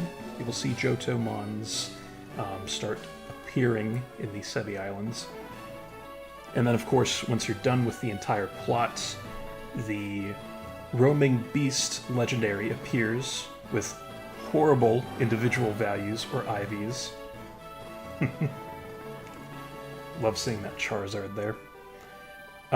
And you can catch that thing, and that Roaming Beast is based off of the starter that you chose. And so in my case, I chose Bulbasaur, and so Entei would appear. Although Ramon does ask if I can go to the cave and find Mewtwo. You know what? I can do that. And, you know, Gaz, you've also asked that too. And so, yeah, I think I'll go ahead and go catch Mewtwo at the Cerulean Cave. Because that's also something that becomes available in the post-game, where you can do that. And then after everything is all said and done, where you complete the Sevi Islands subplot, or post-game plot, you can rebattle the Elite Four, and they have new teams featuring some new Pokemon here and there, where we'll see Johtomons being spread out throughout the Elite Four teams, and even a rival ends up expanding his team a little bit, because I know he has a Tyranitar in the rematch, which is really, really awesome. And in fact, Gaz, to spoil it, that Tyranitar is the Shine. But I don't know if I have it in me to do all that. I don't know, we'll see. But I'll talk about Leaf Green, because this is what we typically do on the channel when we complete games and we're watching the credits and all that. Big ups, Satoshi Tahiri, by the way, because I believe he is the creator of Pokemon. And of course, Iwata. I won't do a Iwata tribute type of thing by singing like a certain someone. But yes, Pokemon Leaf Green. I'm a big fan of the older Pokemon games, because my first Pokemon game was Pokemon Crystal, which funnily enough I didn't like growing up, but I've learned to like it quite a bit as an adult. Because I had a phase where I was playing through Gold, Silver, and Crystal quite often, a few years ago at this point. But that was a hell of a time. But I'd say with Leaf Green, I was a bit more knowledgeable-ish towards the series as a kid. So this is when I started really getting into just loving all the different aspects about playing these games, mostly from like the mechanical side with natures and learning about things like EV training and stuff like that. And of course understanding type matchups, which is a pretty important thing for any Pokemon trainer. But I will say it's not the perfect game, because I do think that there are things that the remake Let's Go Pikachu and Eevee do that are actually quite pleasant, and I wish existed in this game. And the main thing would be Pokemon diversity.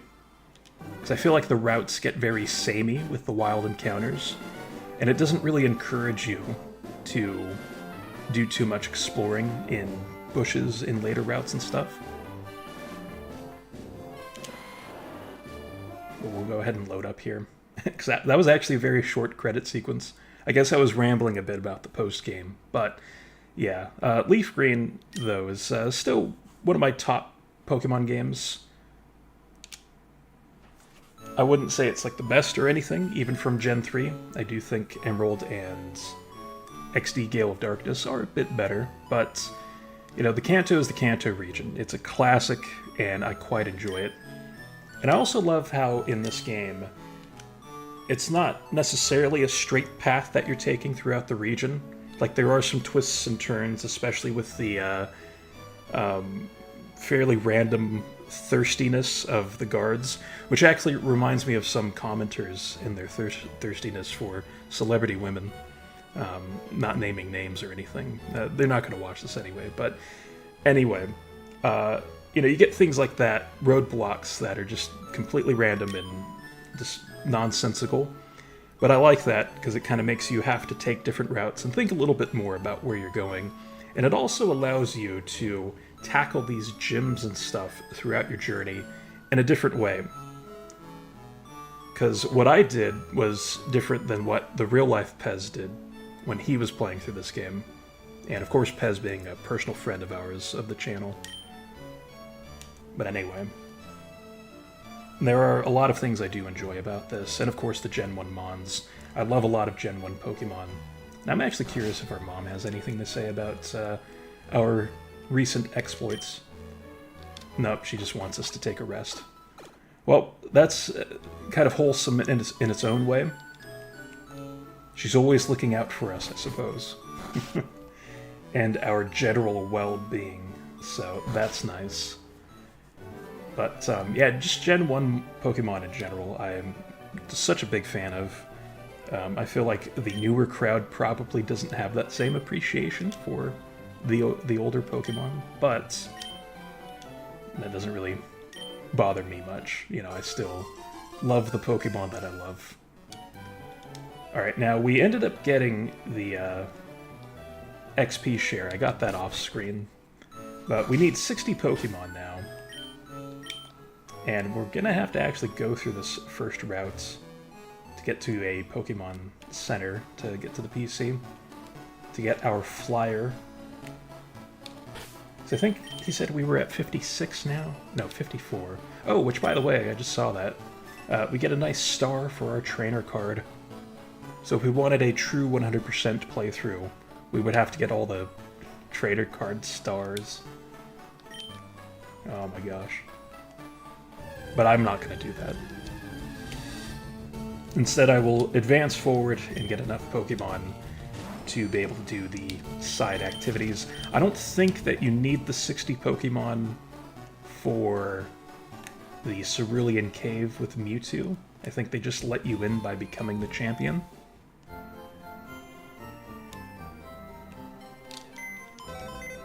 Now, something of significance here is that Mewtwo is level 70, which shoutouts to the Spachoke, by the way. Just randomly hanging out in the final box there. But I guess that was the box that I left off on, because I think I had some of my some of my main team in that box, and so it just kind of left it there. But the thing about Mewtwo is that I could just use the Master Ball, kind of realized. It's like I don't actually have to fight it. It would be interesting, maybe, to fight it. And if I am, I should probably keep Magneton, just for the paralysis chance. Because I guess Wigglytuff. Wigglytuff could be useful. It's really just Sandslash. But I need Sandslash because it has strength. Alright. We'll figure something out. But let's go ahead and go to Cerulean Cave. Also, the legendaries in LeafGreen are awesome. I love the Kanto legendaries. Even Moltres, even though it looks like a flaming chicken. It's still pretty cool in my eyes. Although I will admit that that Zapdos and Articuno are cooler And quite literally cooler, because Articuno is an ice type.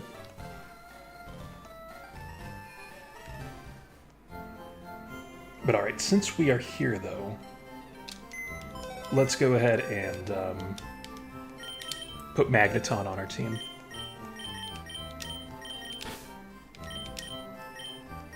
Also, one thing I really like about LeafGreen is the TM distribution, because I feel like it's quite balanced.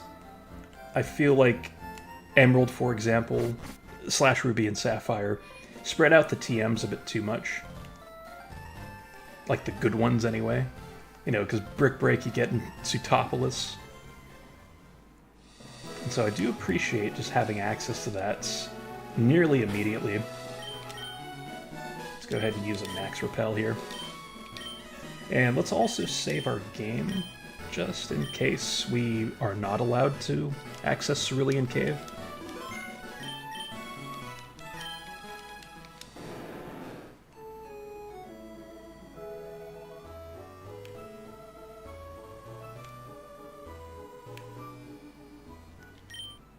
Alright, this is Cerulean Cave. Horribly strong Pokemon live inside there.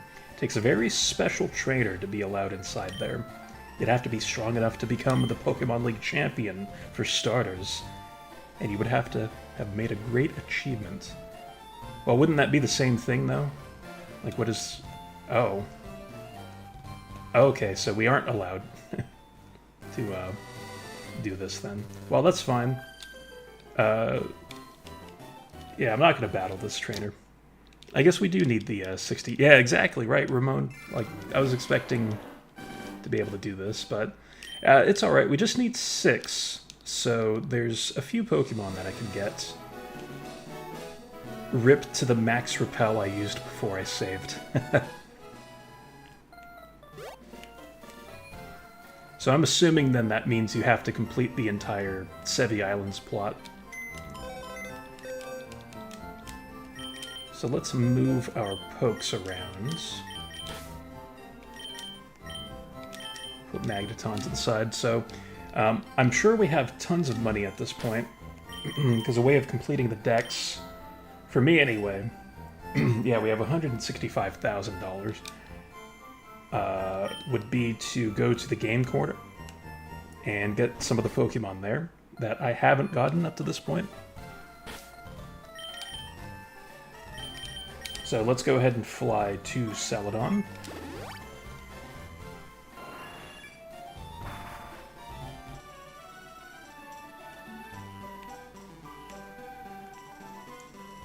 And I believe it'll be in here. It's one of these individuals will sell us or exchange Pokemon for coins. But let's just see how many we need. Alright, so we could theoretically go after all these Pokemon. I think we have the money for it. Because I don't think I have any of these in my decks, including the Clefairy. So what would that be? 65, so that's 111, 131 plus the 500, which would be 136. And we'll just call it 137, 138. So 138, or no, 13,800 coins, roughly. We'll go with the solid 14,000. That should be fine. But just in case my math is wrong, which it probably is, because I don't feel like that was a smooth process of calculating there. Which this will leave us with $20,000 left, which is fine, because we don't really need money at this point. I guess to buy Ultra Balls, but not even that really matters much. Also, I was thinking we could evolve that Clefairy right away, because we have so many Moonstones. So we might not need the Porygon, although I would like the Porygon, because Porygon is awesome. And I didn't mean to do that, but that's fine, because we'll probably need the extra 50 at some point.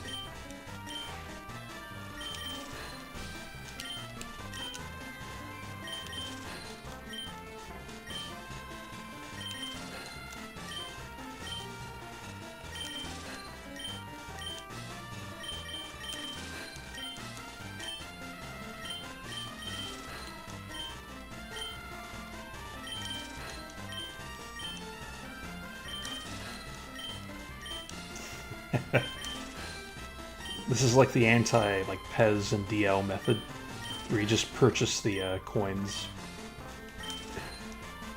Or chips and all that type of stuff. Instead of actually playing the game. Oh, wait, no, I'm out of money. Oh. Yeah, my math is horribly off. Interesting. Well, I'm glad I saved. What can we purchase with 8,000 coins?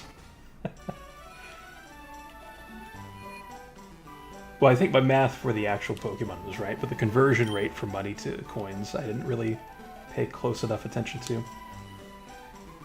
We can get the Porygon. We can also get the Dratini. Well, we'll get the Abra for sure. Yeah, that's fine. No nickname. We'll go with Clefairy. Yes, ODM indeed. And the Pinsir, because that's, you know, cheap. Relatively cheap.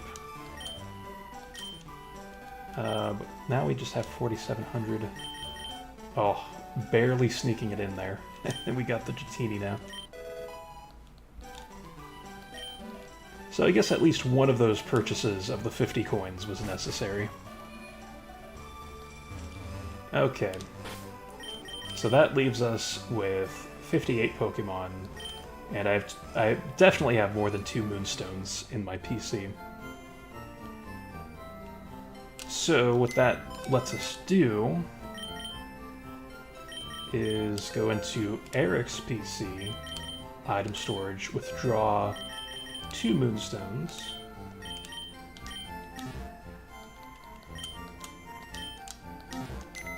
And this is probably the fastest way that I can do this. Where we withdraw Nidorina, which is probably not a great idea because it's close to learning Horn Attack, I believe. But whatever, we're good. There are ways of getting more items and all that, and I do have Fire Red as well available to me. Where is the other poke? Oh yeah, there's Clefairy. Out of curiosity, I'm just going to check the natures of these Pokemon. Quiet, lax, serious, modest, and relaxed. These are all pretty bad natures. But that is fine. We'll withdraw the Clefairy now.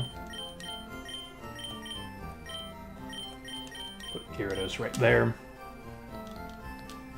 And we'll get to see some evolutions on screen, because I can't skip these.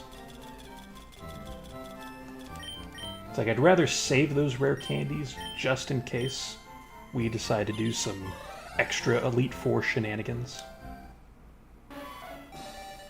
Alright, let's not press the B button here.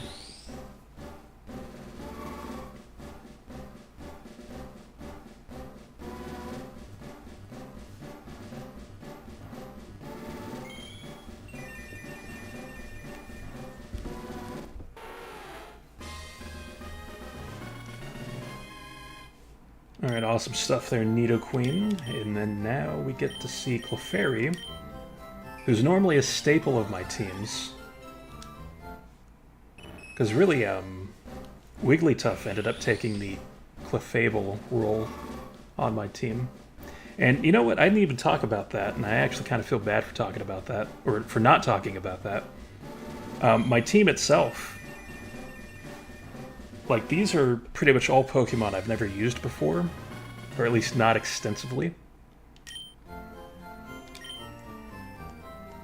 But these all were awesome Pokemon.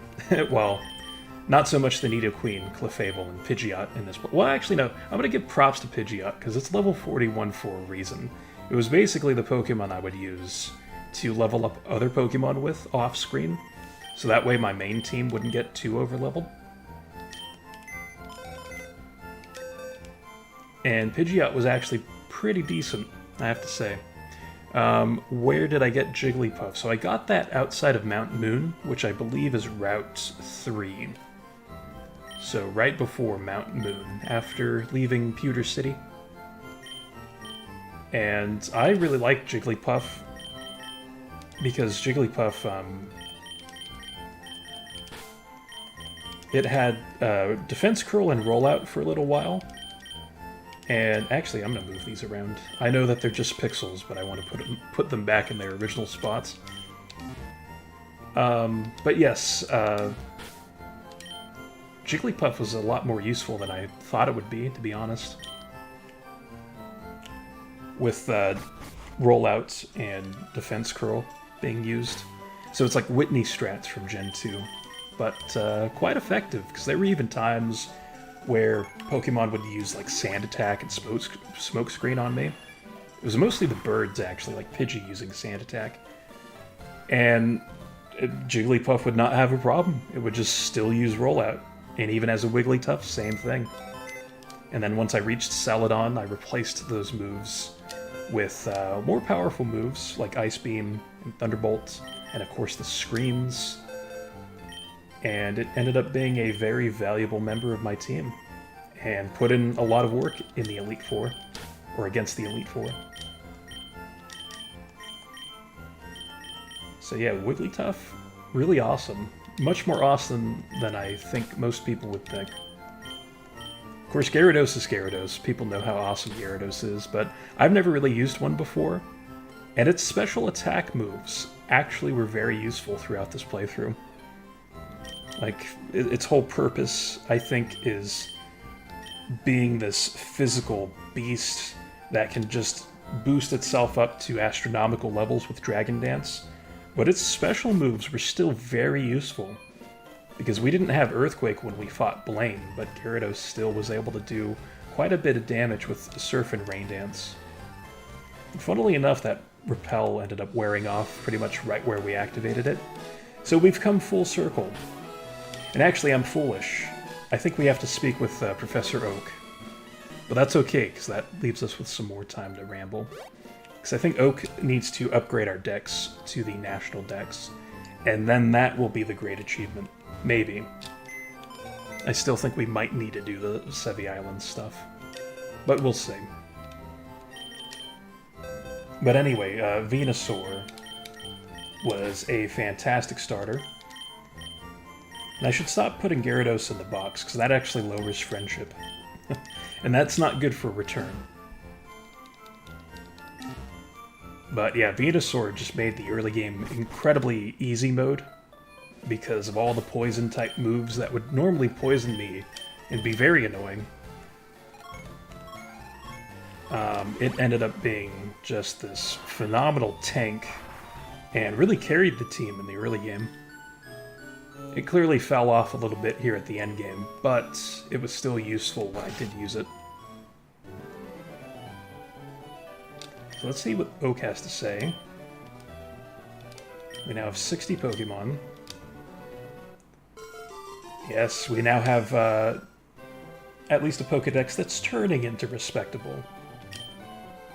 So now he has another important favor to ask of us, so we need to listen closely, apparently. Recently, there have been sightings of many rare Pokemon species, talking about Pokemon that have never been seen in Kanto. Unless, of course, you play Heart Gold and Soul Silver, or Gold, Silver, and Crystal. Oh, well, that's interesting, because I think on the wiki I saw that it does lower friendship, which the wiki could be wrong, but I feel like I've seen that. No one's refuted it. So, I don't know. I guess we could test it out, though, by repeatedly placing Gyarados in and out of the box. Alright, of course, Pez joining us for the journey here, as we get the upgrade to the National Dex.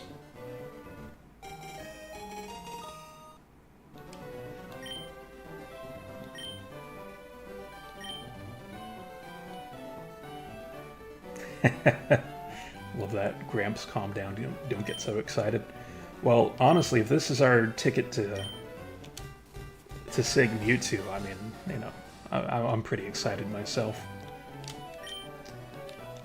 Yes, so yes, Pokemon around the world do wait for us,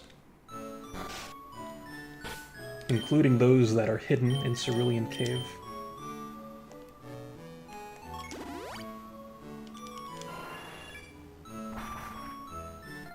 Yes, the Shine Mewtwo.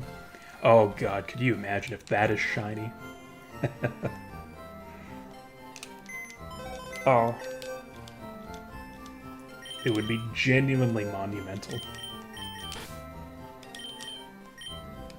Nah, not really. I mean, it'd be pretty cool, but yeah, we'll see what happens. There are no Premier Balls in this game, so I don't know.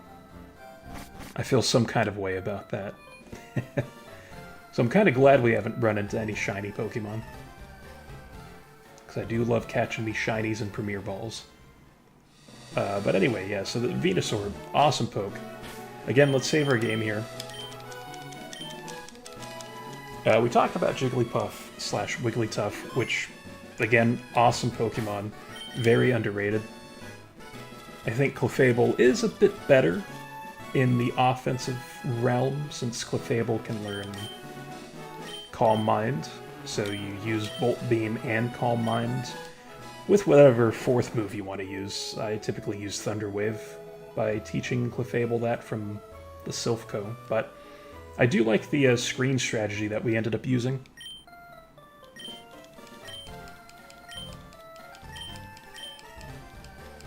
Alright, so we do have to do the Sevi Island thing. Damn.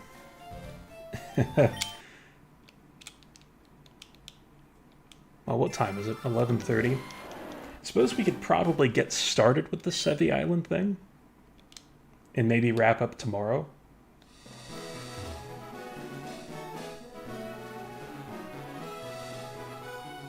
Because as always, I do want to leave time for if people want to have a VC. Yeah, exactly. That's exactly how I feel, Ramon. But I guess it makes sense because Mewtwo is Mewtwo. Like, it's just such a great Pokemon to use in battle. Ah, which reminds me, speaking of legendaries and stuff, because I didn't say this on stream, and I doubt anyone really, for later purposes, people watching on the VOD, probably wouldn't care about this, but this Zapdos, I should just announce this on stream. I've already gotten quite moist about it being timid nature, which is awesome for Zapdos. But its stats, I haven't touched this thing at all with training it, or EV training it, by using vitamins. This thing has 31 or 30 in special attack and speed. And there was another stat too. I think it might have actually been hit point, not attack, like I mentioned yesterday to Pez. But this thing is phenomenal, and it's something I'll be transferring to a different save file, just to keep. And it's just insane to me. There was no resetting done for this. We just went in, caught this thing, and this is what we ended up getting. I'm just still so astounded by it. Zapdos is awesome.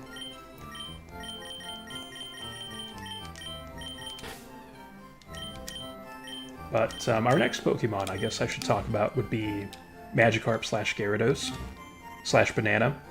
Which actually, that's something to also talk about. Eric and Banana, which are two individuals that,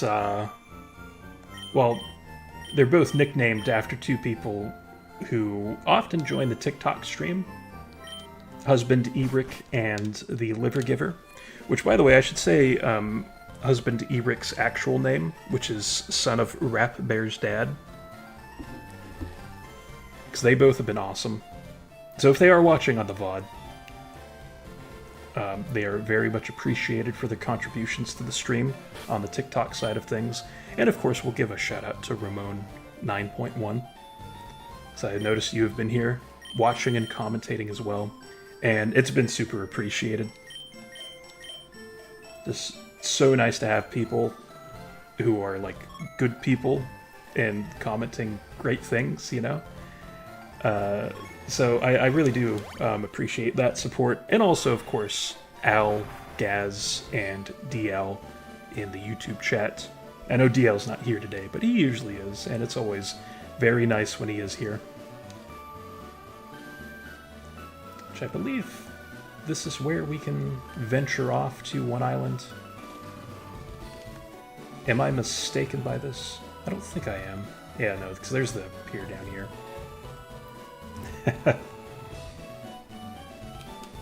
Yeah, and that's the thing. I was fully expecting to go off on someone today, Al. Because I'm kind of at that point now where it's like, yeah, I should definitely say something to certain individuals if they continuously talk about certain things. So, yeah, I was gonna nip that in the bud, but I haven't had to today, so we're good. Yeah, well, you know, that's awesome, Ramon. See, 'cause I should mention what you're saying to the YouTube chat, because they can't see what you're saying. But yeah, no problem. You just try to get as much info and help when you can play this game. Yeah, when you can play this game. Awesome.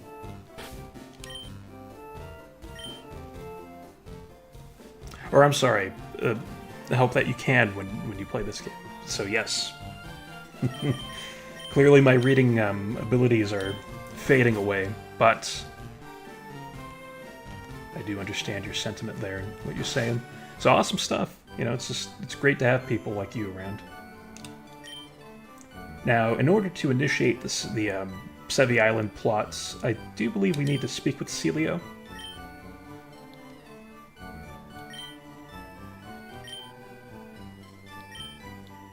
Which allows us to trade with other Gen 3 games, which is nice. Because I think up to this point you can only trade with Fire Red and Leaf Green save files. But we need an item called the Ruby. And I don't know if we need things like Rock Smash and Strength.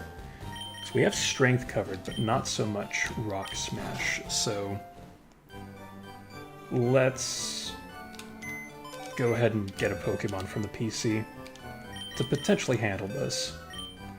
I guess Nidoqueen would be awesome for that, because it can learn Surf as well.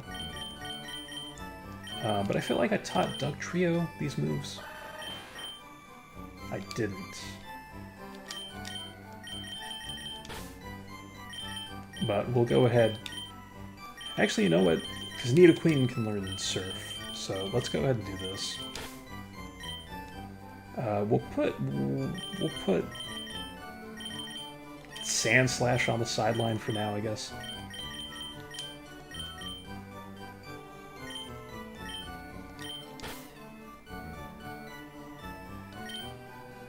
Oh, and there's Ninetales right in front of me. I was like, where's my other Pokemon? Which, by the way, Sand Slash and Vulpix, or Sandshrew and Ninetales, just to get all those Pokemon in there. Also great Pokemon. Of course, Sand Slash didn't get used too much in the Elite Four battles, which is too bad. And yes, Nidoqueen is able to learn Cuts. Awesome.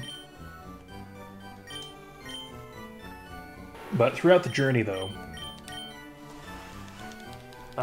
Sand Slash was very useful, and, I mean, just taking out all the different poison types that, like, Team Rocket would throw at us, like the Mucks and the Grimers, and even getting used against good old Coughings and Wheezings, you know, it was still able to do that, too, which was great. And we'll teach Strength and Rock Smash to fill out the rest of this. I just wanted to teach something like Surf to Nidoqueen, because I think we need Waterfall at some point, and I can replace Gyarados' Surf with Waterfall. And of course Strength, just so we don't always need Sand Slash. But I also like the diversity of Sand Slash's move pool. Because Sand Slash was able to learn, obviously, Dig and Earthquake if we had an extra Earthquake TM. But Brick Break, Rock Slide, and Rock Tomb, Aerial Ace was always an option.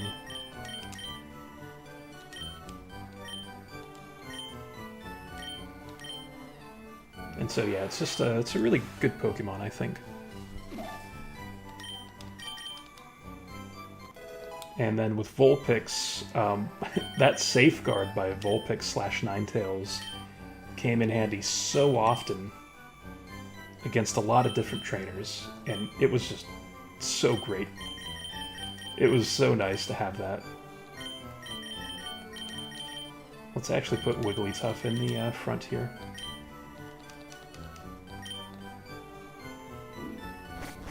But alright, I think we are now all set to do some exploring now here on One Island. I don't know if I need to heal up. I think I'm good. But yeah, I believe that this can be found in Mount Ember. The orb that we need, or the ruby, I think it is, that we need. But besides the safeguard, you know, we've seen Confuse Ray hits as well as Will-O-Wisp at times, and it's been very, very beneficial for us. I don't think I've broken these rocks yet. I may have. Yeah, I did. Never mind. During our first visit here. Are these the springs? Yeah, this is the Ember Spa. Okay.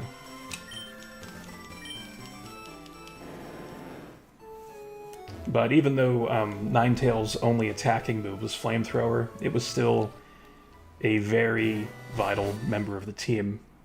And it was great. Like, just all these Pokemon were just so awesome to use. Oh yes, these two degenerates here. Goldeen need log.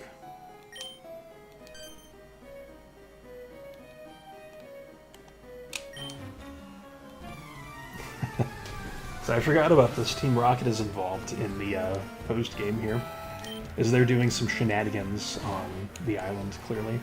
Level 35 Rattata. Interesting.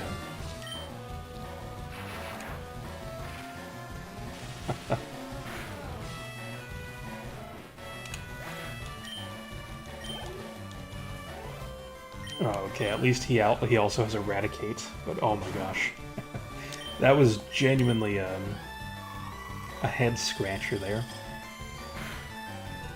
But anyway, yeah, so Team Rocket is a pretty significant part of the post-game, from what I remember from the Sevi Island plots on the other islands. And we can see the inklings of that here. Now, I don't know if we'll need to actually remember that password, or if the game will just do it for us. Because I'm going to be honest, I've already forgotten that phrase. It was like Gaz has scratched himself or something, like, I don't know. I don't know what the phrase was, but anyway, I'm sure the game will just remember it for us.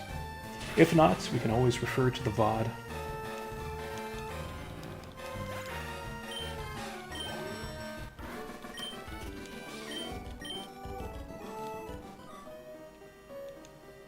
Develop amnesia conveniently and forget everything you heard. Already done.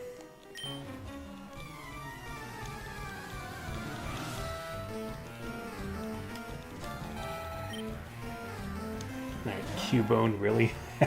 Level 37, though. That's not too bad. But I wonder if they do it like this, so that way it's like you can catch new Pokemon that you see, and then just use them on your team, and they're not like too far behind, because they can use traders like this to level up. Well, yeah, exactly right. They can smack us on the head with the clubs. But thankfully, Wigglytuff is going to prevent any of that from happening. Based Wigglytuff, just so awesome, man. I can't get over this team. It was just completely impromptu. Not a team I was really planning on using. I was just like, hey, I'm going to use some random Pokemon I never have used before.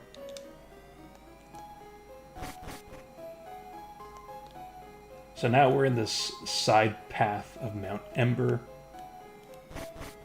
which shouldn't be too maze-ish. Yeah, I think you could find Slugma in here, which I love Slugma and Macargo, but I think I'm good for now. We have another strength puzzle, so we should be a bit careful navigating here. Yeah, because if we overextend with these rocks, then it'll just force us to have to reset the area. Alright, that looked like an item rock back there.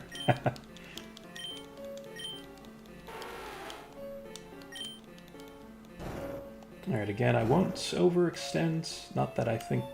No. Oh, I already overextended. Oh. Well, time to reset. I just saw what I was supposed to do. It's like they actually kind of threw me off because that bottom section where there's like some spaces around that rock in the bottom right of the walkable area. It's like I thought maybe there was a bit more of a loop type of thing that would have to happen. Alright, so branching paths, interesting. I have to clear the path this way. So I'm assuming that's the appropriate way out. So we'll go this way. This could just be... Okay, never mind. This could be the way we have to go too. Not too sure. Oh yes, Braille.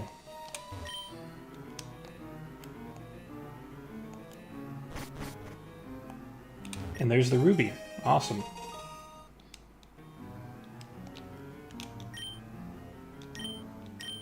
Now, sadly, I can't really translate the Braille, because I'm assuming the Braille upstairs was the Braille alphabet, and so you can try to remember that and then read the message down there. I have the wiki page up, so let me see. Because I could just read this out. Yes, everything has meaning. Existence has meaning. Being alive has meaning. Have dreams. Use power.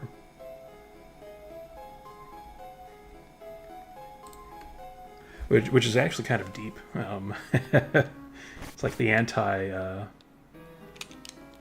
mindset of those that find life to be meaningless in a lot of ways. Which I guess... Well, I don't want to get into that debate, but yes, it is very inspirational, though. I don't want to get into that topic of existentialism. Because I don't want to be overly depressing on the stream there. But that is very inspirational, though. And very cool that they put that in there.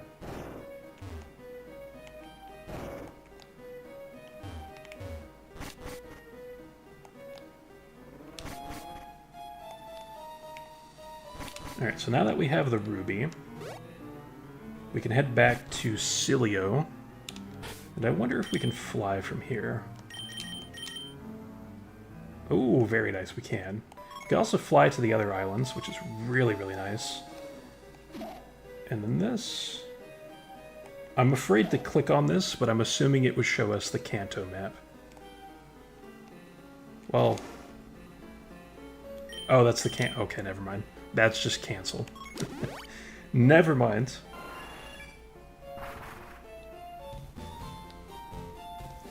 Alright, let's head back in here and give the ruby to Cilio.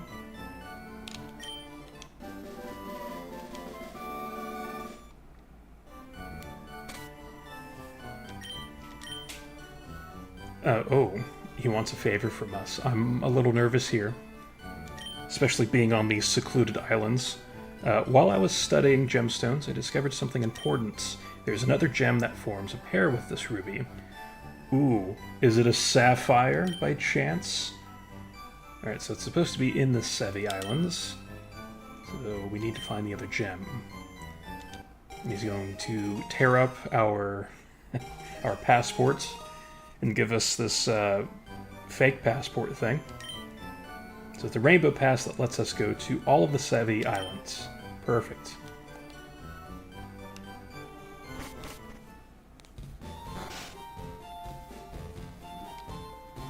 So with that, 'cause we haven't been to the other islands yet, let's go to 4 Island.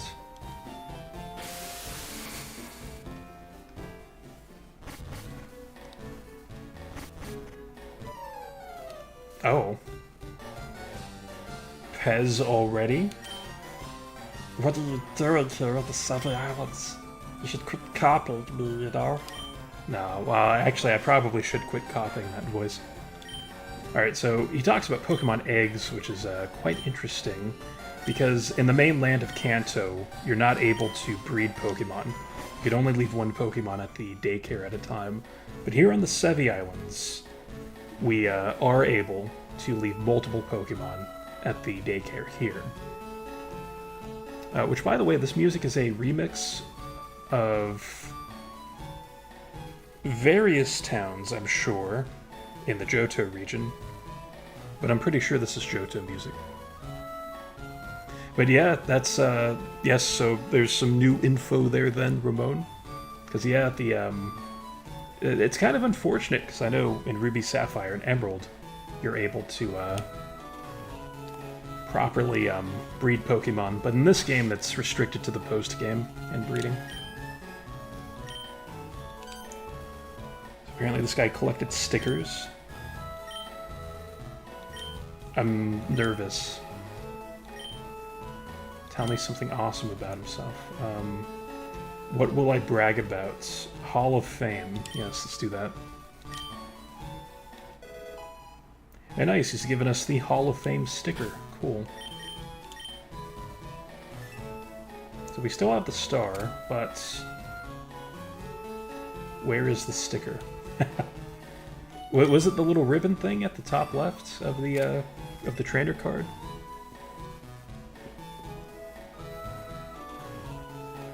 I think it is. That's what the sticker is. Which, by the way, you can get more stickers from beating the... Well, from doing various things. Entering the Hall of Fame, hatching an egg, and winning multi-link battles.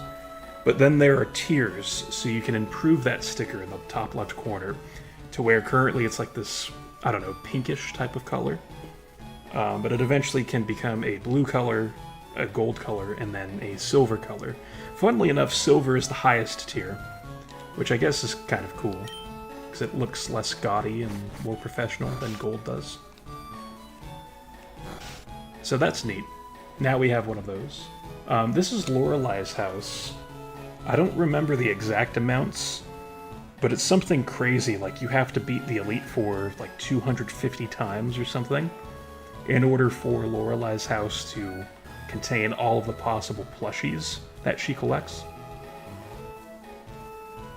Currently she just has a few, and I love this because it reminds me of the secret bases in Ruby, Sapphire, and Emerald, where you can decorate your little hideouts with Pokemon plushies.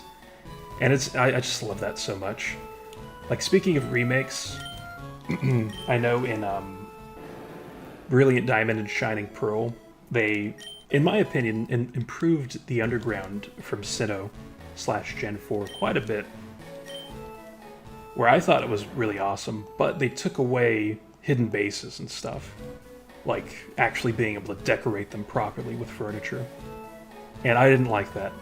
I love decorating my bases in Gen 3 and Gen 4. Interesting, this person made some ice, I guess. So in here, the reason for going in here is for waterfall. And you can also find wild Lapras here. So if you're like me and you just obtain the Lapras on a whim from the Silph Co., then you can redeem yourself by catching, ideally, a better Lapras here, with a better nature and all that type of stuff. So with that, let's use our Max Repel.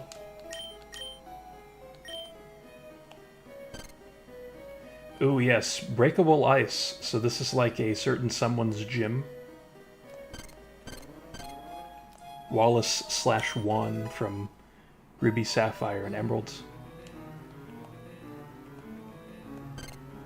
So if you take a second step on the ice that you've walked past, then it'll break and you'll fall through. And sometimes it's a necessity to do this. We'll just go with this ice patch for now, which I don't think was the right one. So we'll try again. Yeah, that was not the right one.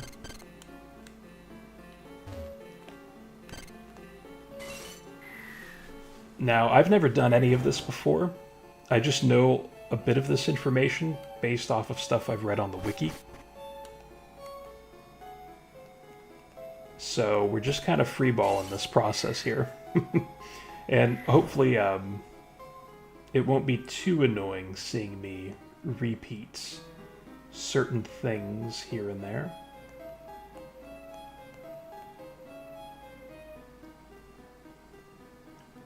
So unfortunately, I want that item. So I think we would have to use the other thingo that we dropped down. But I don't think most of these items are necessary to collect. It's really just a waterfall, that is. Which, there it is, waterfall. Now, sadly, with Gyarados, I didn't remove Surf from it, so we would have to go back to the mainland in Fuchsia to get rid of Surf. And before I leave this place, because it's actually a pretty short dungeon, let's fall down here, because I think this is the one I didn't fall down. Yeah, because this gets us this. Which is Never Melt Ice. Oh, that is awesome. Okay, Never Melt Ice. Ooh, this changes some things. This would have been great against the Elite Four, actually. Let's give the Never Melt Ice to Wigglytuff to boost the power of Ice Beam. And yes, Leftovers has been amazing. I think Leftovers will probably be a bit more useful on Magneton when it does its Thunder Spam stuff. And we're going to have to go down the other hole for now. Which would be this one down here. To more quickly get out of this area. But yeah, this little ice path area wasn't too difficult to navigate, thankfully. I think these dungeons are pretty short. And actually quite fun, not gonna lie. Now, a bit of an issue here. I don't think that we can go back to the mainland of Kanto. Because I would like to do that, to be honest. I don't want to replace one of Gyarados' current moves with Waterfall. So, let's see. I'm just going to test some things out here. There's 4 islands. Oh, apparently I haven't been to the Lost Cave yet. Oh, that's 5 islands. Oh, I see. Oh, so you actually do have to go to the different parts of the map and stuff. But yeah, so let's see. Let's speak to the man at the docks and see if he'll take us back to the mainland of Kanto. Because if not, I'm just going to have to use a different water type. Let's go to Vermilion. Yes, perfect.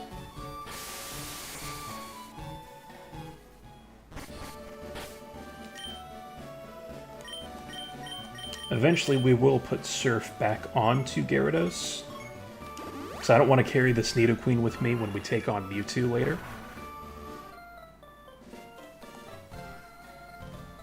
But let's go ahead and go in here to get rid of the Surf move that's currently on Gyarados. Because you need to use a move deleter in order to forget HM moves. Which is also very strange in Colosseum and Gale of Darkness. How you have to do this process. Even though HMs can't be used outside of battle in those games. But they just carry over the mechanic from the main games. Alright, so let's use Waterfall. Which would be a phenomenal move on Gyarados in Gen 4 onward, actually. Plus, Waterfall in Gen 4 onwards ends up having a little side effect where I think it's a 10% chance to flinch our opponents. And then let's head back to Vermilion. But that does not exist in this game. It's just a straight up 80 base power move, I'm pretty sure.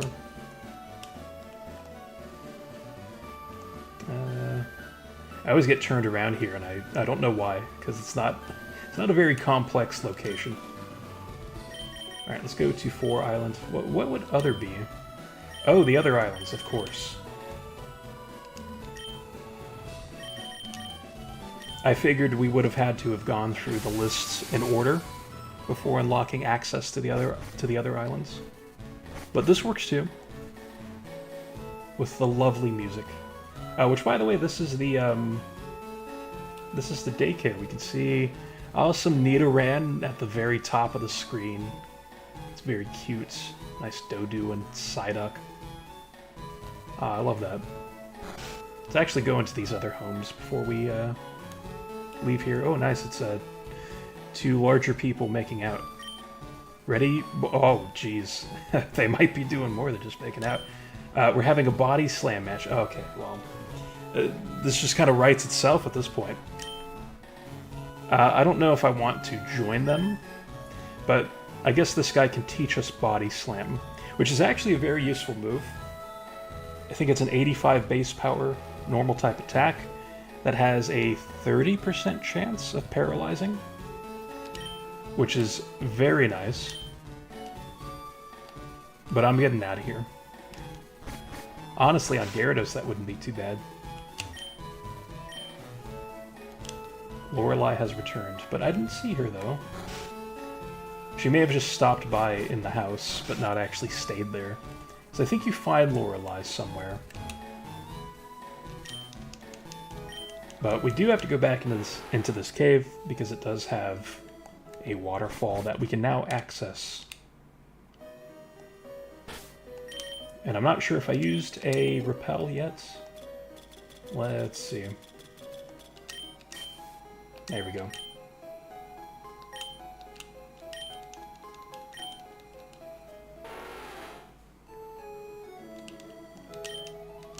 So we get instantly rejected by the waterfall pushing us away. Oh my gosh.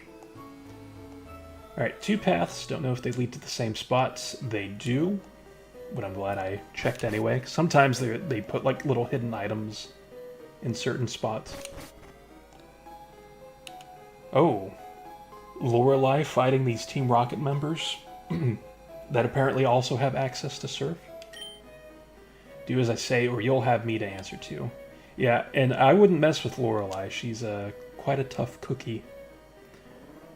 For a moment there, I thought this guy swore, because I saw Shut It. So I thought that was just a combination there of those two equaling excrement. Yeah, don't let your glasses get all steamed up. Her sprite looks so weird, though. She looks like an alien, I swear. All right, so yeah, let's kick these guys' backsides.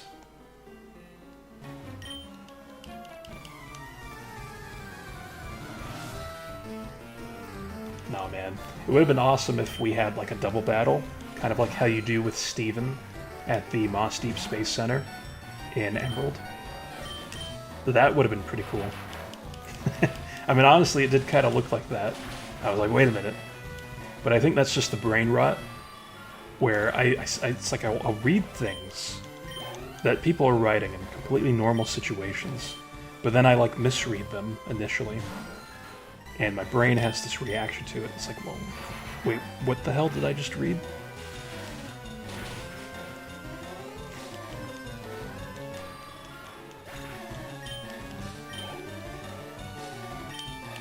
Alright, this guy is definitely no match for us.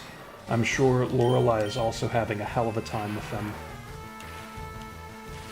And are doing completely fine. So, good stuff. I suppose something I should consider doing is carrying those Meowths with me. Because I really don't need my full team for this at all. Because I don't anticipate using Venusaur during this. Oh, if you won't confess, we'll deep freeze you. My Lapras is furious for what you've done to its friends. Oh, I love that. Not that the, I don't love the Team Rocket stuff, but I love that Lapras is showing emotion here.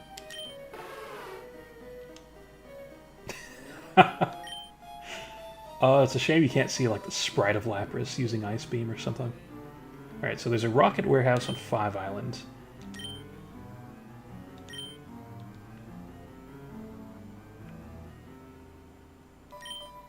I was born and raised here on these islands. Oh, that's a nice backstory. I had no idea that those horrible criminals were loose here. Okay, and then she just says the same thing. Yeah, very cool. And not just because we're here in the ice area of this place.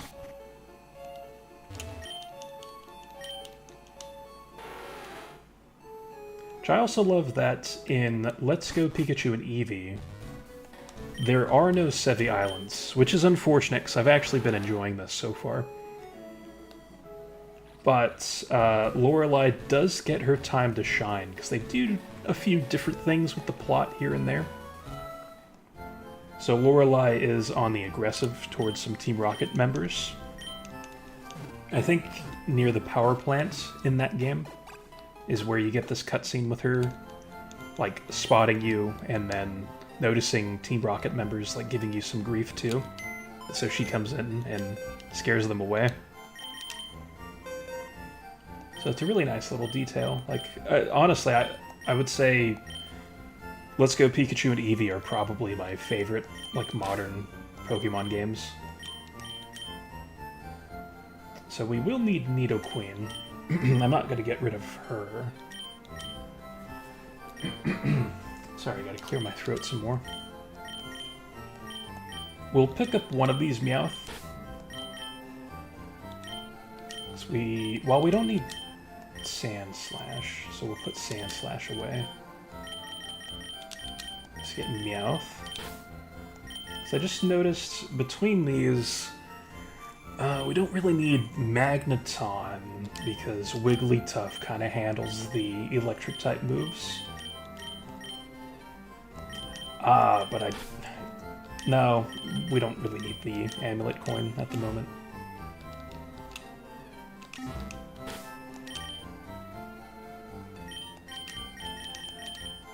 So this is a bit of a lengthy process, but important. So let's heal up, because I don't know if I did that before messing around in my PC.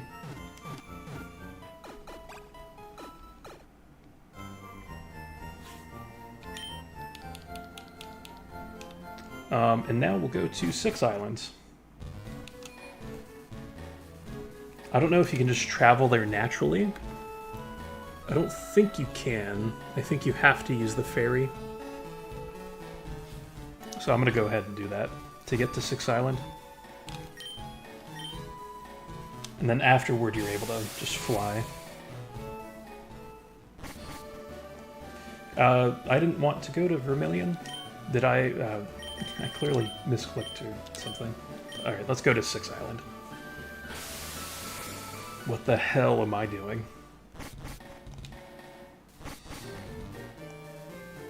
Alright, so here at 6 Islands, we'll talk to some more people. So I'm sure this place also has some stuff. Keep going this way and you'll get to the water path. Okay. And then Ruin Valley afterward. Cool.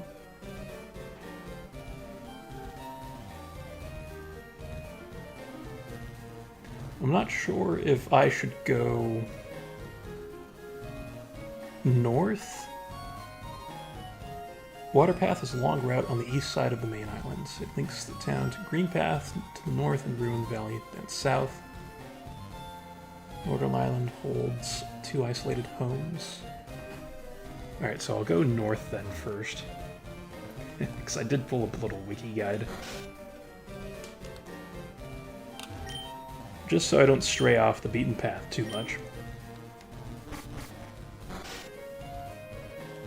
And again, more Johto music.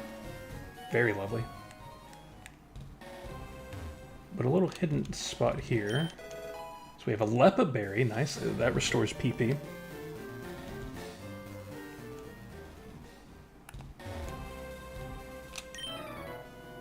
Oh god. I forgot we still have trainers and stuff we can fight. I wonder how experienced these guys are going to be. Alright, so it's just a Voltorb. Level 46, okay, that's not too bad. We'll get some decent experience from this, I think. Now, I think those rare candies will become a necessity at some point. Because after we're done here, we then would capture Mewtwo. And then we then would take on the Elite Four. Like, if we're going through all this, we may as well also do that. But it's like, I might be extremely underleveled for that. I might have to do some more trading off-screen. Shoutouts to Light Screen, by the way, being used against me. After all I've been through with it. And now someone else has stolen my strategies.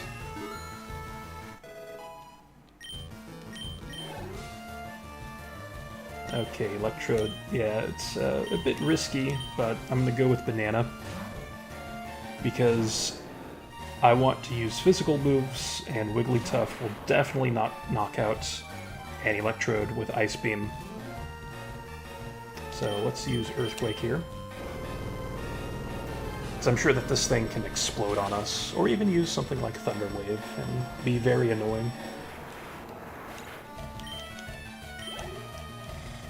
Alright, and Mr. Mime to round things out. Now, I won't use a Repel after this, because I do want to see some of the encounters.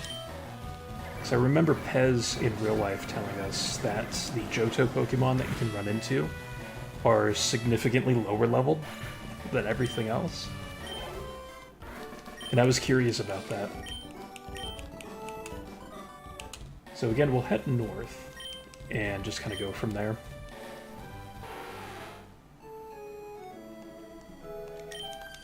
We'll go ahead and battle these trainers too. So I think we'll need all the experience we can get, because the Elite Four rematch features trainers that have like Pokemon in the 70s, from what I remember. And shoutouts to Chinchou, by the way. With Volt Absorb, interesting. I love Chinchou and Lantern. Two of my favorite Johto mons. So let's switch to Banana and just use Earthquake on this thing.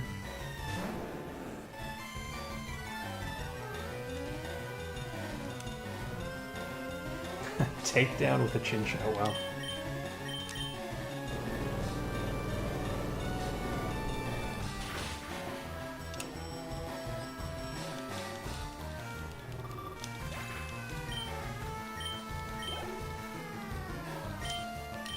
Ooh, lovely.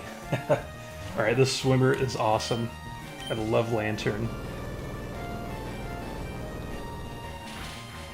I don't know that I would want to replace any of my team members at this point. But if I were to replace any of them... Well, I don't know if I could replace Gyarados, because Banana's been awesome. But I would want to use a Lantern. Because Lantern's super cool.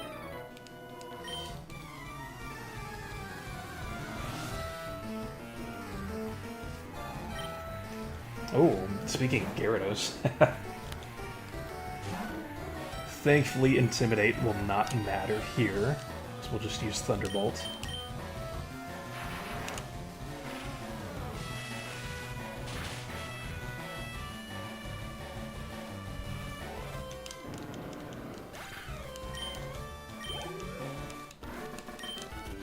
Alright, take that, Samir. And no wild encounters, nice. Which is fine. But we'll have this nice little double battle, so let's see what's in store here. I actually kind of like these trainer battles because you get to see Pokemon that aren't native to Kanto. And as I say that, we get 2 Pikachu. Lovely. Oh my gosh.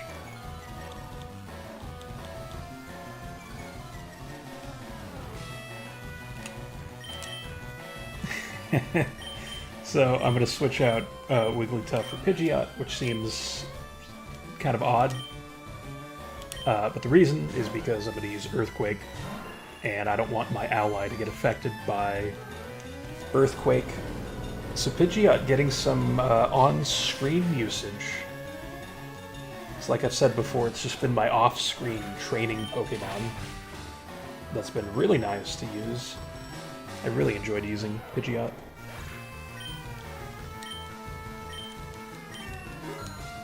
There you go, there's a nice level up for Pidgeot.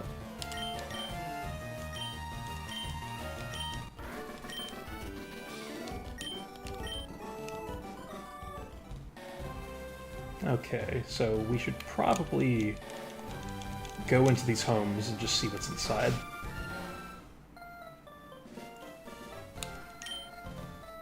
My height is 67 inches on the button. I know this precisely because my neighbor measured me. Oh. See, there's a lot of dirty themes going on here. Like with the Body Slam duo earlier. It's like, I don't like what's going on these islands. It's very strange to the behavior. Oh, Sunkern! Oh, I love that. Sunkern's awesome. I know it's very weak, but I like Sunkern.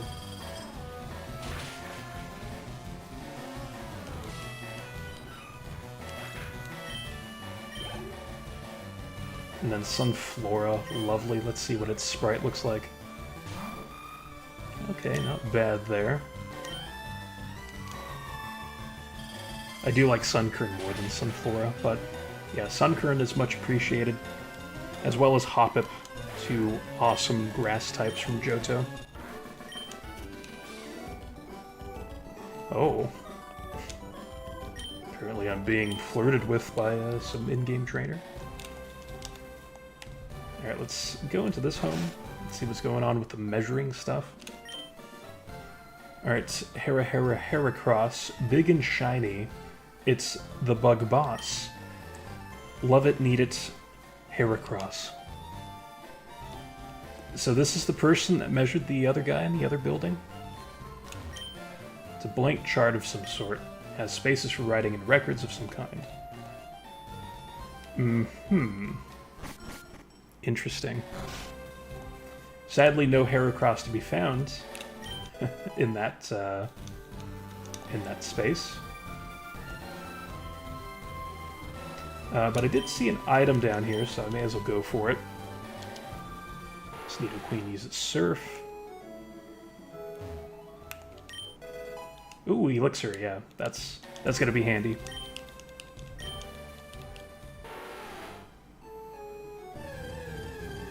Ooh, and maybe we'll be able to find good old Sunkern and Hoppip inside of the little forest area that I saw that we passed by. Or maybe Heracross. Who knows? Alright, so this is Green Path. Very original names from these locations. Pattern Bush. With some nice trainers.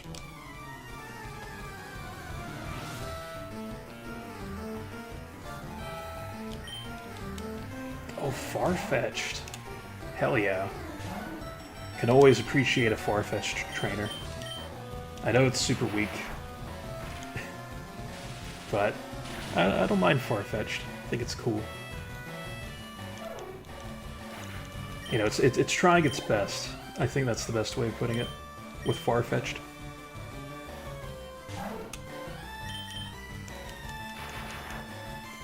Now I wonder, I don't think you can, but I wonder if Farfetch'd is available here on the Sevi Islands. Because Lapras is available, even though it was only found previously in the Kanto at the Silphco. Because that one guy gives it to you. But I would assume not. I think Lapras might be the only exception. So it seems like we just have a bunch of trainers here. Probably hidden items scattered around the place. So I'll go ahead and battle these trainers, and I swear. Okay, there's a Heracross, but I was like, oh, is this guy gonna have that infamous level 50 Caterpie or something? That we should watch out for. But he does at least have a very awesome Pokemon. Heracross is amazing. And I should have been a bit smarter about this. Oh, Cute Charm activating. You'd love to see it. I'll go for it, because we have Cute Charm activated. But if Heracross survives and uses Reversal, then we are screwed. Oh, it used Counter, okay. Perfect. We'll use Ice Beam, even though it's not very effective. Oh, actually it does neutral damage. Okay, I didn't know that. I would have assumed fighting types would resist Ice-type moves. Alright, perfect. Curious, how do you raise your Pokemon? I use the Versus Seeker against the same trainers repeatedly. That's all I do. There's the weird Chansey coloring again. And oh yeah, I should have been checking the Meowths, because they both have items. Hoping to get some more PP ups, that would be nice. Oh, this is even better. Chansey going all in with its special defense.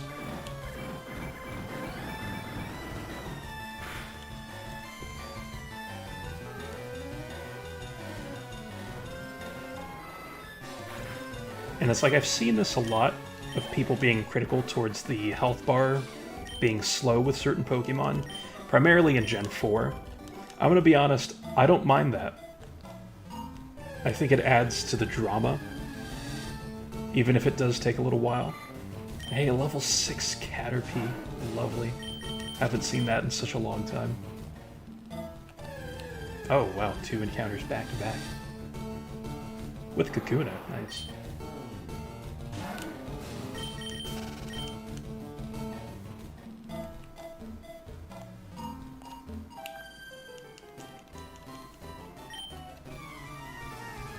Yeah, this person might be the only female like that, at least in this series, that enjoys bug-type Pokemon. Because I know Misty infamously does not enjoy bugs. And wow, I actually really like that Snubbull sprite. Snubbull looks pretty cool with that shading. It's really nice.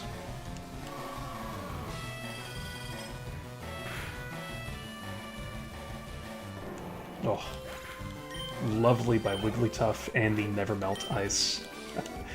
So good.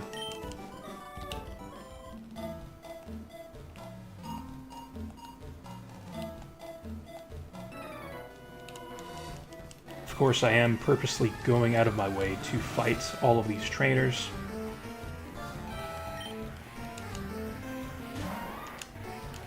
Just in case anybody was wondering that hasn't been watching, like before this point, of getting to this area.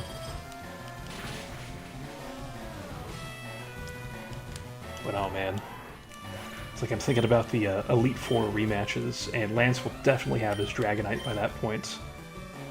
And it's like with Wigglytuff, now having the Never Melt Ice, I think we'll be okay. Of course, Wigglytuff will have to outspeed those Dragonites, but if we're able to do that, we should be solid gold at that point.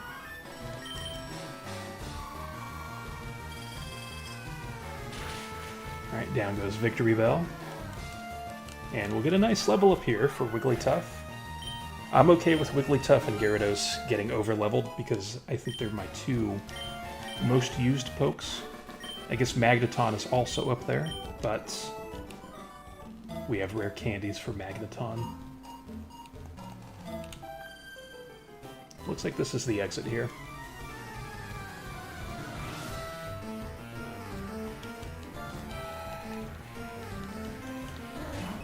Oh, lovely Clefairy.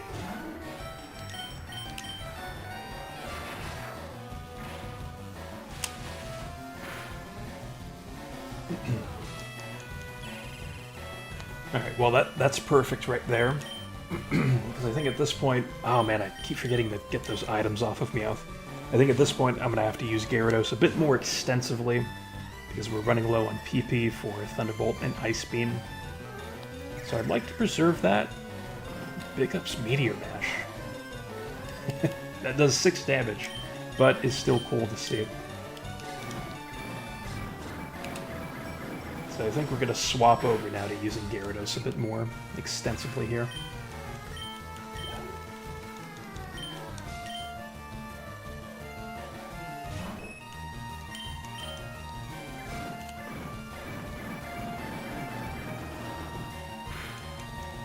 So actually seeing Clefairy reminds me of people who use Metronome exclusively in playthroughs. So I've seen this type of video pop up a few times on YouTube, like in the recommended feed, where people will use like Pokemon that only know Metronome throughout the entire game. And it's very interesting because you're completely at the mercy of RNG and which moves you end up getting. But also it's like, say you do get a good move, damn Sing. It's like you get a good move, but your Pokemon doesn't have great stats to use the move, so it's kind of all for naught at that point. Like, I don't know, it's a real test of patience, I think. Some kind of challenge run like that.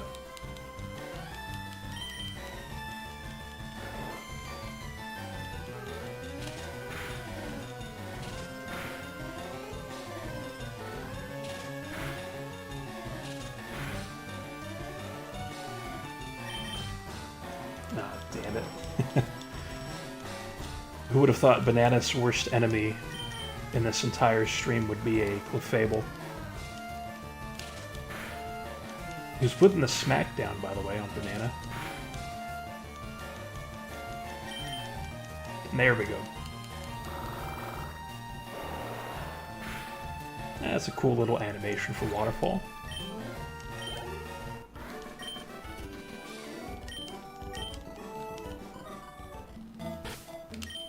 Alright, let's go ahead and swap these two and also get these items from Meowth.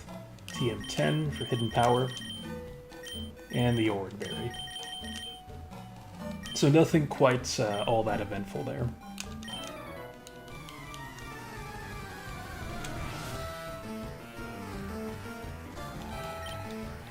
Oh, Pinsir, nice. We just obtained a Pinsir today from the Game Corner. And that's interesting. Hypercutter not working due to... Or, I'm sorry, Intimidate not working due to Hypercutter. But we should be fine. Spencer typically has fighting-type moves and bug-type moves, so I think we'll be okay.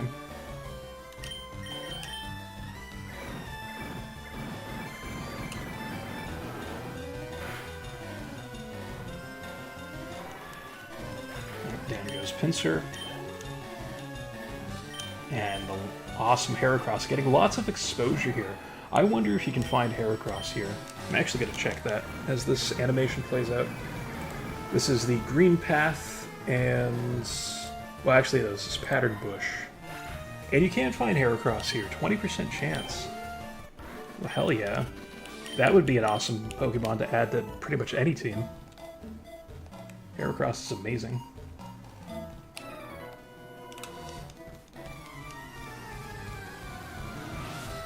But I'll fight these last two trainers. I'm sure there's probably another one or two hidden somewhere, but I think we've spent enough time in this particular area.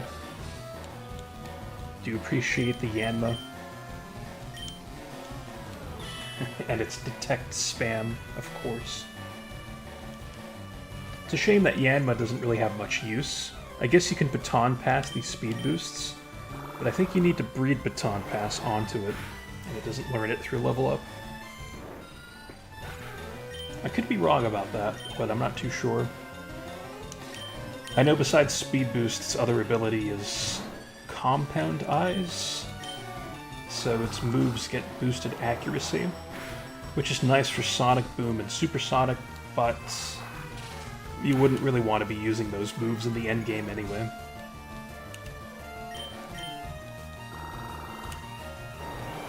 And I think I might be trying to preserve the PP a bit too much, so let's be a bit more aggressive. Use some other moves. Alright, Beedrill. Perfect poke to do this for. And I think we can use Earthquake on Beedrill. Yeah.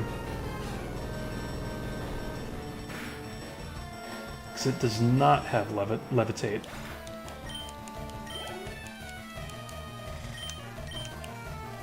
It's like Swarm or something like that.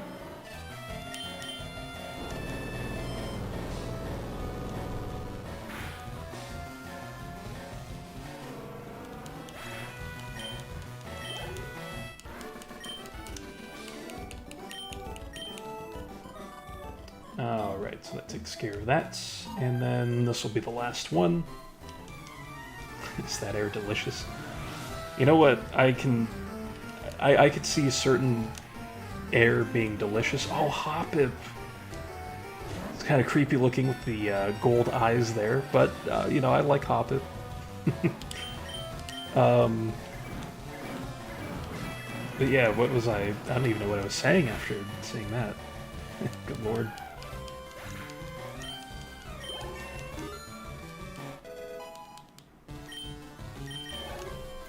But yeah, anyway, going back to Yanma though, I do appreciate the evolved form existing in Gen 4 with Yanmega.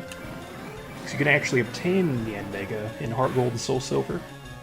So if you are a fan of Yanma, then you have that to lean back on. There's Skiploom, let's see what this looks like. Alright, that's a bit more cute.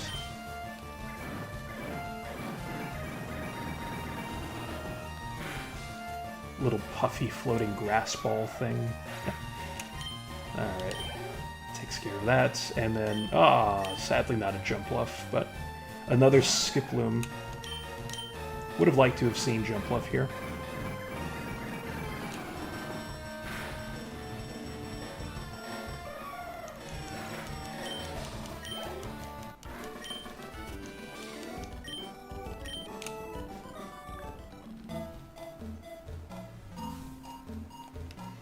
Okay, so advancing forward now, we have the green path once again, and open terrain, so we will swim.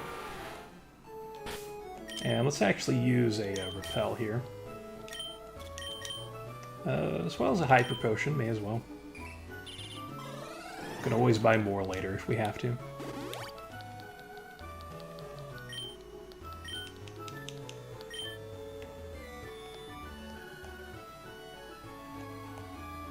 Alright, we do have these trainers on somewhat secluded spots.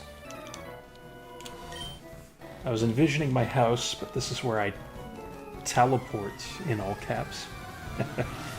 Oh, it's like the person who likes posting, what was it? Then Ultra Nintendo, that's right. And also Celadon department store TMs. Just posting that in all caps. Love to see it.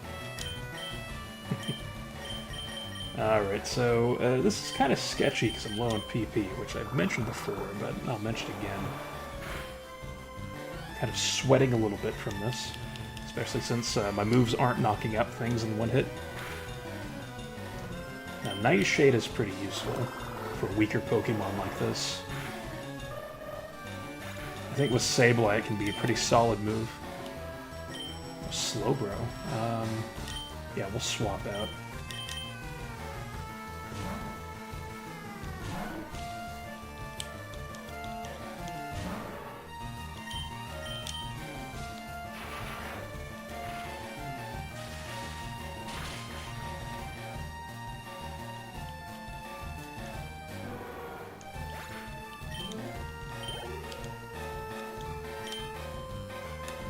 And then Kadabra.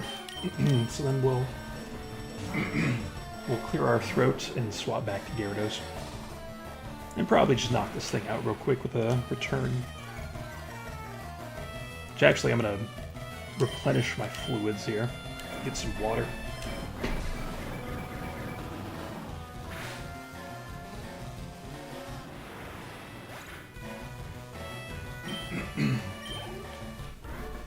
It's like my voice hasn't given out too much today, which has been quite nice. But alright. Let us continue forward here to Outcast Island. Oh, that's just like in Wind Waker, kind of. It's the title of that initial starting location. I'm pretty sure. Pretty sure it's called Outcast Island. I guess I could be wrong about that. I'm not the most knowledgeable Zelda person, but... Alright.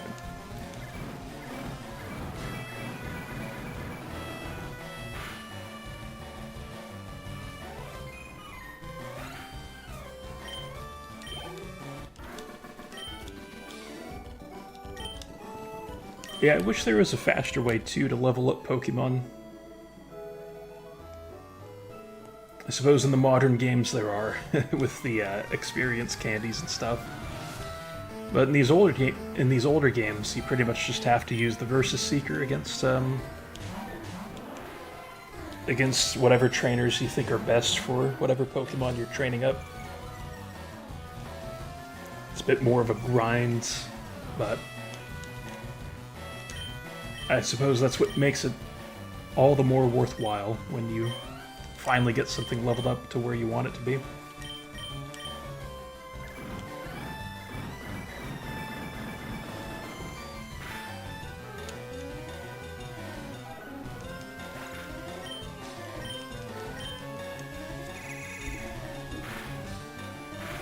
Actually, let me check something real quick. So this is getting later. I didn't realize it was already 12:40.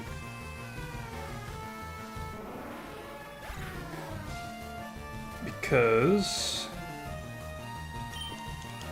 I think pretty shortly here I'm going to have to end the stream. I mean, I guess I don't have to, but I would like to be considerate of some friends that are looking to VC.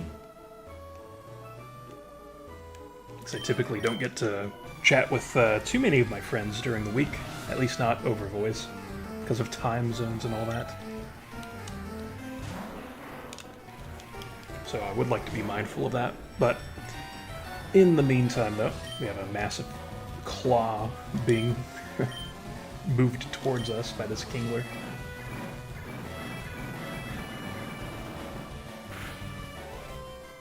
So I think tomorrow I will finish up the rest of this Sevi Island business. So actually, this hasn't been too bad. I've really enjoyed this because these dungeons have been quite small and easy to navigate through.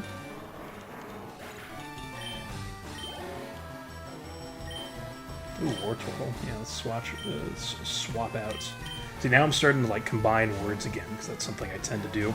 I like combine the words of like two words upcoming in a sentence, and so it just ends up sounding weird. That's kind of gotten me into some hot water at times. Not necessarily that I've gotten in trouble, but even people have made a double take towards me, like, wait, what did you just say? Because I think one time that happened, and I unironically said the word whore in front of some people. It's completely unintentional. But okay, we have this quite massive island here. Hey, there's a PP up. Awesome. Okay, we can use that later.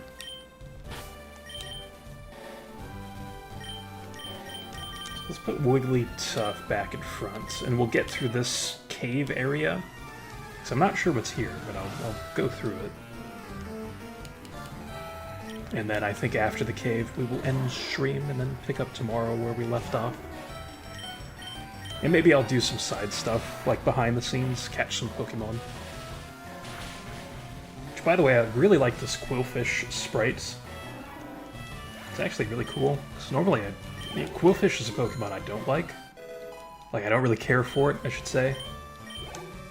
But, yeah, that looked pretty nice. I like the way that this guy spells his name, too. It's Tylor. Although I'm sure it's Tyler, but it's spelled Tylor. Interesting.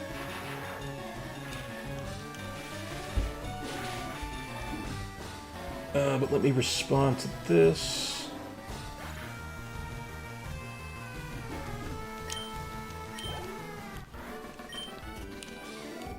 Okay. And then we will circle back around and head into the entrance here. I'm glad I explored the side area, because that PP up is going to be super, super useful. So we have more Rocket members.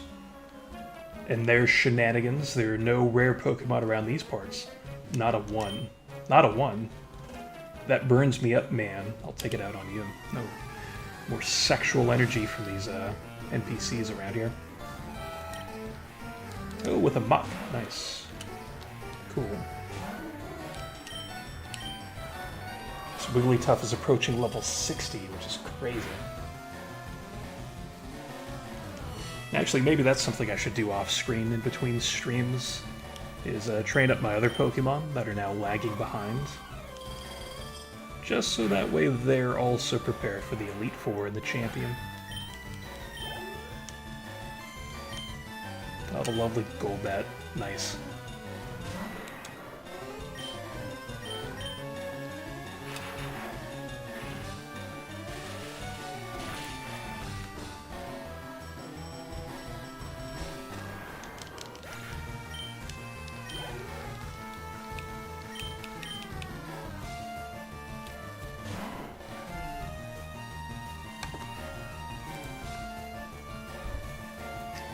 Wait a minute. The Altering Cave. Oh. I don't think that there's going to be much exploring to do when we do go inside of this cave. Because I saw the name of it here on the wiki. And damn, that Raticate did some damage. I saw the name of it, because this guy also kind of tipped me off to it. Because this guy was like, oh, there's only Zubat in here, and nothing else.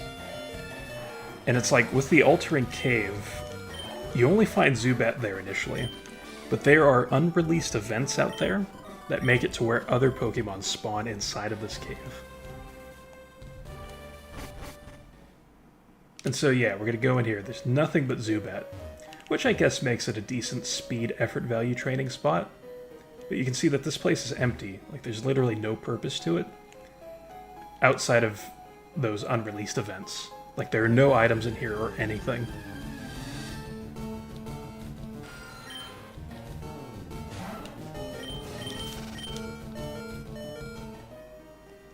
So, there really wasn't much reason to go in this direction. I'm glad I did, though, because the PP up at least made this whole adventure worth it. But, yeah. There's really nothing to do here. So, I think we'll probably call it here, then, with the stream.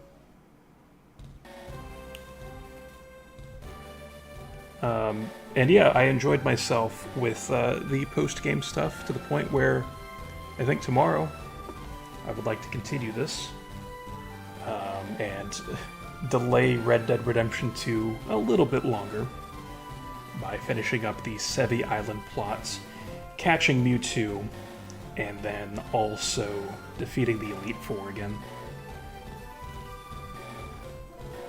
So with that, I'd like to thank you all for watching. Those of you on the TikTok side, no, Ramon, you've been here for a while. It is much, much appreciated. Really, really like that you stuck around. And yes, we've all got to see that Mewtwo, so tomorrow, probably around the same time, I'll be streaming. And hopefully, at that point, I will have caught the thing. And, I don't know, we could stare at it in my PC, I guess, since I won't be using it for anything. But it'll be nice. It's a nice little trophy to end the series on. And also, those of you in the YouTube chat, know Al and Gaz have mostly been commenting today over there, and it's always appreciated. Love having both of you around. For the amount of time that you are in the streams, it's always nice. So, with that, I hope you all take care, and until my next stream, I will see you next time.